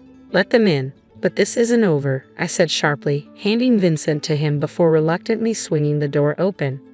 "Abigail, darling," Peter's mother exclaimed as she breezed past me, barely acknowledging my presence. His father, always stern and distant since our wedding, followed her inside. As they settled into the living room, my living room, what had once been a place of refuge now felt invaded. Watching them unpack, something inside me shifted. I was tired of being the accommodating daughter-in-law, always bending to their demands. This intrusion was just the beginning, but I knew then that I wasn't going to stay silent anymore. I retreated to the kitchen, my resolve hardening. This was my home, my sanctuary, and I was determined to defend it. In the days that followed, life became a blur of overbearing changes. Peter's mother, Denise, had a way of making her presence suffocatingly known. She rearranged my kitchen, criticized my parenting, and acted as though she owned the place. One morning, as I prepared breakfast for Vincent, she peered over my shoulder and frowned. "Vincent shouldn't be eating that, Abigail. It's not healthy," she said, her tone thick with disapproval. I bit back a sharp retort, the sting of her judgment simmering beneath my skin. "He's fine, Denise. It's just muesli," I responded, keeping my voice even. She sighed dramatically, shaking her head. "In our house, we believe in a proper diet. You really should learn." Her words were like persistent jabs, each one eroding my patience. Peter, as usual, was of no help, glued to his laptop, oblivious to the tension rising with every interaction. One evening, as I tucked Vincent into bed, Denise barged into his room without knocking. "He's still not sleeping through the night? You must be doing something wrong," she accused, her words hitting me like a slap. Doubt flickered in the back of my mind, threatening to creep in. But I knew I had to reclaim control, not just for my peace of mind, but for Vincent's sake. The battle lines were being drawn, and I was ready to stand my ground. "I'm doing everything I can," I snapped, the frustration I'd been bottling up finally spilling out. Denise's eyes narrowed, and she tilted her head, her voice dripping with condescension. "Clearly, your everything isn't enough. Maybe things would improve if you had a real job and some structure." The anger inside me boiled over. "This is my house, Denise. I'd appreciate it if you remembered that you're just a guest here." I kept my voice steady, though it took everything I had. She let out a cold, dismissive laugh, her tone chilling me to the bone. "Oh dear, Peter never told me you were this delusional. This is his house too, and as his mother, I have every right to be here." The next day, the tension reached a breaking point. I walked into Vincent's room to find Denise rummaging through his drawers, her hands buried in his things, rearranging them without a second thought. That was it. The line had been crossed, and I wasn't about to back down. "What do you think you're doing?" I demanded, my voice shaking with anger. Denise didn't even bother to turn around. "I'm just organizing. This room is a complete mess," she said, her tone dripping with condescension. That was the last straw. "I want you out of my house, now," I exclaimed, my voice a mix of fury and desperation. Denise finally turned to face me, her expression one of mocking surprise. "Your house? Oh, sweetie, you're just the wife. This is Peter's house too, and he wants us here." I stormed out of the room, my mind swirling with a storm of emotions. Peter's betrayal, Denise's intrusion, and the utter disregard for my feelings. It was all too much. I was tired of being pushed around, tired of my home being invaded by people who didn't respect me. That night, as I lay in bed, the frustration churned into something new, resolve. Ideas began to form, and a plan took shape. I wasn't just going to reclaim my space. I was going to assert my standing in this household. If things were going to change, it had to start with me. The next morning would mark the beginning of a new chapter, one where I set the terms for how we lived in my house. Peter and his parents had crossed too many lines, and I realized I could no longer be passive in my own home. Their constant intrusion was not only disrupting my peace, but also affecting my son's future. As the tension simmered, I steeled myself for the inevitable conflict. The real battle for control of my home was just beginning. A few days later, during a dinner already fraught with tension, Peter casually dropped a bombshell that shattered any pretense of normalcy. "My parents need to stay with us longer. Their house is undergoing renovations," he stated, as if it were a minor detail that shouldn't concern me. My anger flared instantly. "Longer? Peter, we never even discussed them staying here in the first place," I exclaimed, struggling to keep my voice level. He shrugged. avoiding eye contact as though the gravity of the situation didn't matter. It's just for a few more weeks. What's the problem? The problem? My voice cracked with frustration. Your mother treats me like an outsider in my own home. I snapped, unable to contain the boiling resentment any longer. From across the room, Denise chimed in, her voice thick with condescension. Abigail, you're overreacting. We're family. You should be more understanding. She dismissed my feelings with a casual wave of her hand. That night, as I lay in bed, sleep eluded me. Denise and Peter's words echoed in my mind, each one hardening my resolve. I was done playing the accommodating wife. Tomorrow, things would change, and it would be my terms they lived by. I refused to be marginalized in my own home any longer. It was clear that taking a stand was no longer an option. It was a necessity. The next morning, fueled by a restless night of thoughts, I reached out to my brother Mason, who had always been my rock. They're taking over my life, Mason. I can't handle it anymore. I confess, the strain evident in my voice. Mason's response was immediate and supportive. Abigail, you have to stand up for yourself. Don't let them push you around. It's your house, your rules, he encouraged firmly. His words instilled the courage I needed to confront the situation head-on. I began to gather evidence of Denise's domineering behavior, photos of my rearranged kitchen, notes on disrupted routines, and recordings of her disparaging comments. Armed with this evidence, I waited for the right moment to confront them. That moment arrived one afternoon when both Denise and Peter were in the living room, seemingly relaxed. I entered the room with determined strides and announced, "We need to talk, now." As they turned to face me, surprise flickered in their eyes, clearly unaccustomed to my assertiveness. I laid out my case clearly and unapologetically, presenting the evidence of Denise's intrusive behavior and expressing how disrespected I felt in my own home. The room filled with tension, but this time I didn't shrink from it. I stood my ground, ready to reclaim the respect and autonomy I deserved. This was more than just a confrontation. It was a declaration of my independence within my life and home. My voice was firm, cutting through the tension as I faced Peter, who looked startled by my tone. "What's going on, Abigail?" he asked, a hint of unease in his voice. "It's about your parents, Peter, their constant interference and lack of respect for my boundaries. It stops today," I declared, clutching my list of grievances tightly. Denise scoffed from her chair, dismissing me with a wave of her hand. "This is ridiculous. We're just trying to be helpful." "Helpful," I shot back, the frustration boiling over. "Helpful by constantly undermining me, by making me feel invisible in my own home." I shot back, my frustration reaching its peak. Peter shifted uncomfortably. "Abigail, they're my parents. We can't just ask them to leave." "No, Peter," I countered sharply, my resolve unwavering. "They're guests in my home, and they've overstayed their welcome. Either they go, or I will, taking Vincent with me." The room fell silent, my ultimatum hanging heavily in the air. I could see the wheels turning in Peter's head, but it was Denise who broke the silence. "You wouldn't dare," she hissed, her facade beginning to crack. "Try me. I won't regret standing up for myself," I retorted, filled with newfound determination. That night, Peter's parents packed their bags. As they left, Denise shot me a venomous look. "You'll regret this, Abigail," she warned. But as the door closed behind them, a profound sense of relief washed over me. It was the first step toward regaining control of my life, and I was ready for whatever challenges lay ahead. The days following Denise and her husband's departure were oddly quiet. Peter's demeanor turned cold and distant, and our interactions became minimal and strained. Yet I found solace in the peace of my own home and the joyful laughter of our son Vincent. One evening, as Vincent played with his toys, Peter broke the silence with an unexpected announcement. "I have to go on a business trip." The news shocked me, but it also brought a moment of clarity. It was time for me to fully embrace the peace and independence I had fought so hard to achieve. "I'll be gone for a few weeks," Peter announced, his tone indifferent, as if our faltering relationship was merely a minor inconvenience compared to his work obligations. "Fine," I replied, steeling myself for the changes ahead. I replied sharply, a surge of relief washing over me at the prospect of his absence.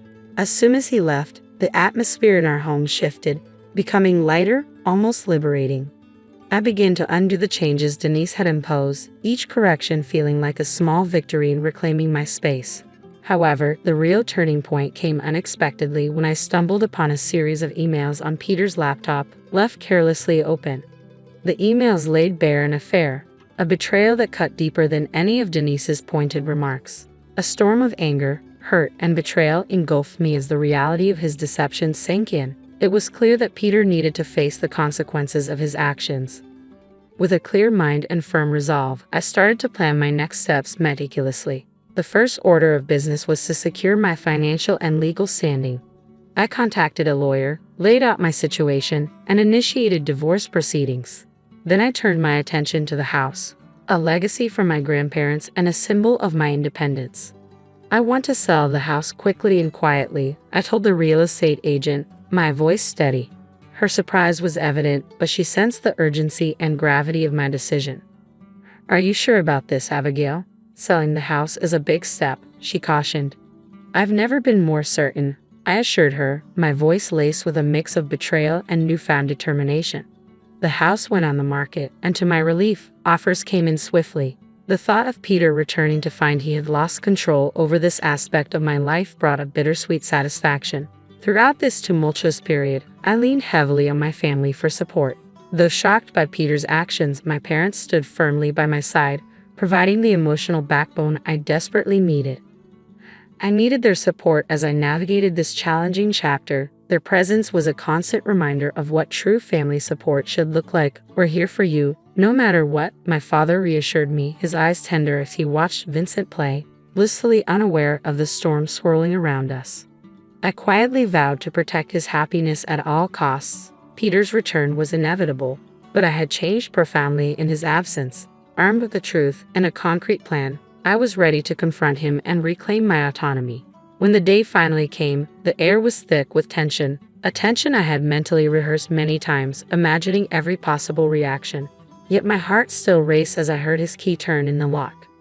"Abigail, I'm back," Peter announced, his voice echoing through the now strange space of our home. I emerged from the kitchen, my posture resolute. "Welcome home, Peter. We need to talk," I said firmly. He looked around, his brow furrowing as he noticed the changes. "What's going on? The house looks different." I stood my ground, my voice unwavering. "I sold the house, Peter. It's no longer ours." Shock spread across his face. "You did what? You can't just sell our house without discussing it with me." "It was my house to begin with, Peter, and after what I've discovered, you don't have a say in this anymore," I declared, my voice tinged with controlled anger. He scoffed, trying to assert his control. "What are you talking about? What affair?" "I know everything, Peter," I stated firmly, watching his confident demeanor begin to crack. His feeble attempt to deny the allegations was short-lived. "Abigail, it's not what you think," he tried to explain. "I think it's exactly as it appears. You've betrayed me, betrayed our family," I countered, the pain evident in my voice. Peter's face shifted from shock to anger. "You're overreacting. We can fix this." "There's no we anymore, Peter. I filed for divorce." "I filed for divorce," I declared, extending the papers to him. The ensuing conversation devolved into a chaotic blur of accusations and denials, but I remained steadfast. The man I had married was gone, replaced by someone consumed by selfish desires. As he stormed out, vowing to fight the divorce, I felt a complex mix of relief and determination. No matter what challenges lay ahead, I was prepared to face them for the sake of my future and Vincent's well-being. With a sense of freedom tinged with apprehension, I stepped into my new life, fully aware that the struggle was far from over. In the weeks that followed, our situation unfolded publicly, not only exposing Peter but also dragging his once dominating parents into the fray. Their attempts to reconcile were met with my resolute silence. I had severed ties, focusing all my energy on Vincent and finalizing our divorce. The day of the court hearing arrived, and Peter looked visibly defeated, the weight of his choices pressing down on him. When the judge granted me the divorce along with custody of Vincent, I felt a profound sense of justice being served. After the hearing, Peter's attempts at reconciliation were futile. "You made your choice, Peter. Now you have to live with it," I told him firmly, turning away for the last time. The fallout from our divorce and Peter's affair was swift and severe, tarnishing his reputation and straining his relationships. His once imposing parents now faced social ostracism, a stark reversal of their previous status. As Vincent and I walked out of the courthouse, hand in hand, it felt not just like an ending but a new beginning. a chance to rebuild our lives on a foundation of honesty and freedom from deceit. The future was uncertain, yet it was wholly ours to shape. Life after the divorce was like stepping out of a long, dark tunnel into the sunlight. I had regained control, not just over the now-sold house, but over my life. Vincent, blissfully unaware of the adult complexities, thrived in the stability and love I provided. My days were busy but fulfilling as I dedicated myself to rebuilding our lives and managing the coffee shop, which had become my sanctuary. However, the shadow of Peter and his parents occasionally cast a pall over my newfound peace. One evening, as I was closing up the shop, Peter appeared at the door, looking disheveled and desperate, a stark contrast to the composed man I once knew. "Abigail, please, I need to talk to you," he pleaded, his eyes searching mine for any remaining spark of compassion. I paused, conflicted by the mix of feelings his sudden appearance evoked. "What is it, Peter?" I inquired cautiously. "It's about the alimony and child support," he admitted, his voice filled with shame. "I'm unable to pay it. I've lost my job due to the scandal." Peter's words struck me like a chill of reality. "And my parents are struggling too," he added, his tone desperate. "That's not my problem, Peter. You made your choices, and now you have to face the consequences," I responded, my voice resolute yet cold. "But Abigail, I have nothing left. Please, for old time's sake," he pleaded, his voice cracking with despair. A twinge of pity flickered within me, but it was swiftly extinguished by the vivid memory of his betrayal. "Old time's sake? Those times are long gone, Peter. You should have thought about the consequences before you decided to cheat and lie," I retorted, turning to leave. However, his next words halted me. "I'm sorry, Abigail. Truly, I am. I was a fool, and I ruined everything. Please help me." For a brief moment, I saw the man I once loved, vulnerable and filled with regret. Yet the pain he had caused was too profound, the betrayal too fresh. "I'm sorry, Peter, but I can't help you. You need to figure this out on your own," I said, my voice firm, signaling the end of our shared past. As I walked away, a profound sense of closure enveloped me. The journey had been fraught with betrayal and heartache, but it had steered me toward newfound strength and independence. Life moved forward. Vincent grew, his laughter and curiosity infusing our home with joy. The coffee shop thrived, transforming into a hub of warmth and community. I found solace in simple pleasures: the aroma of fresh coffee, the sound of Vincent's giggles, and the steadfast support of those who loved me. Peter and his parents faded into distant memories, their legacy a stark reminder of the consequences of betrayal.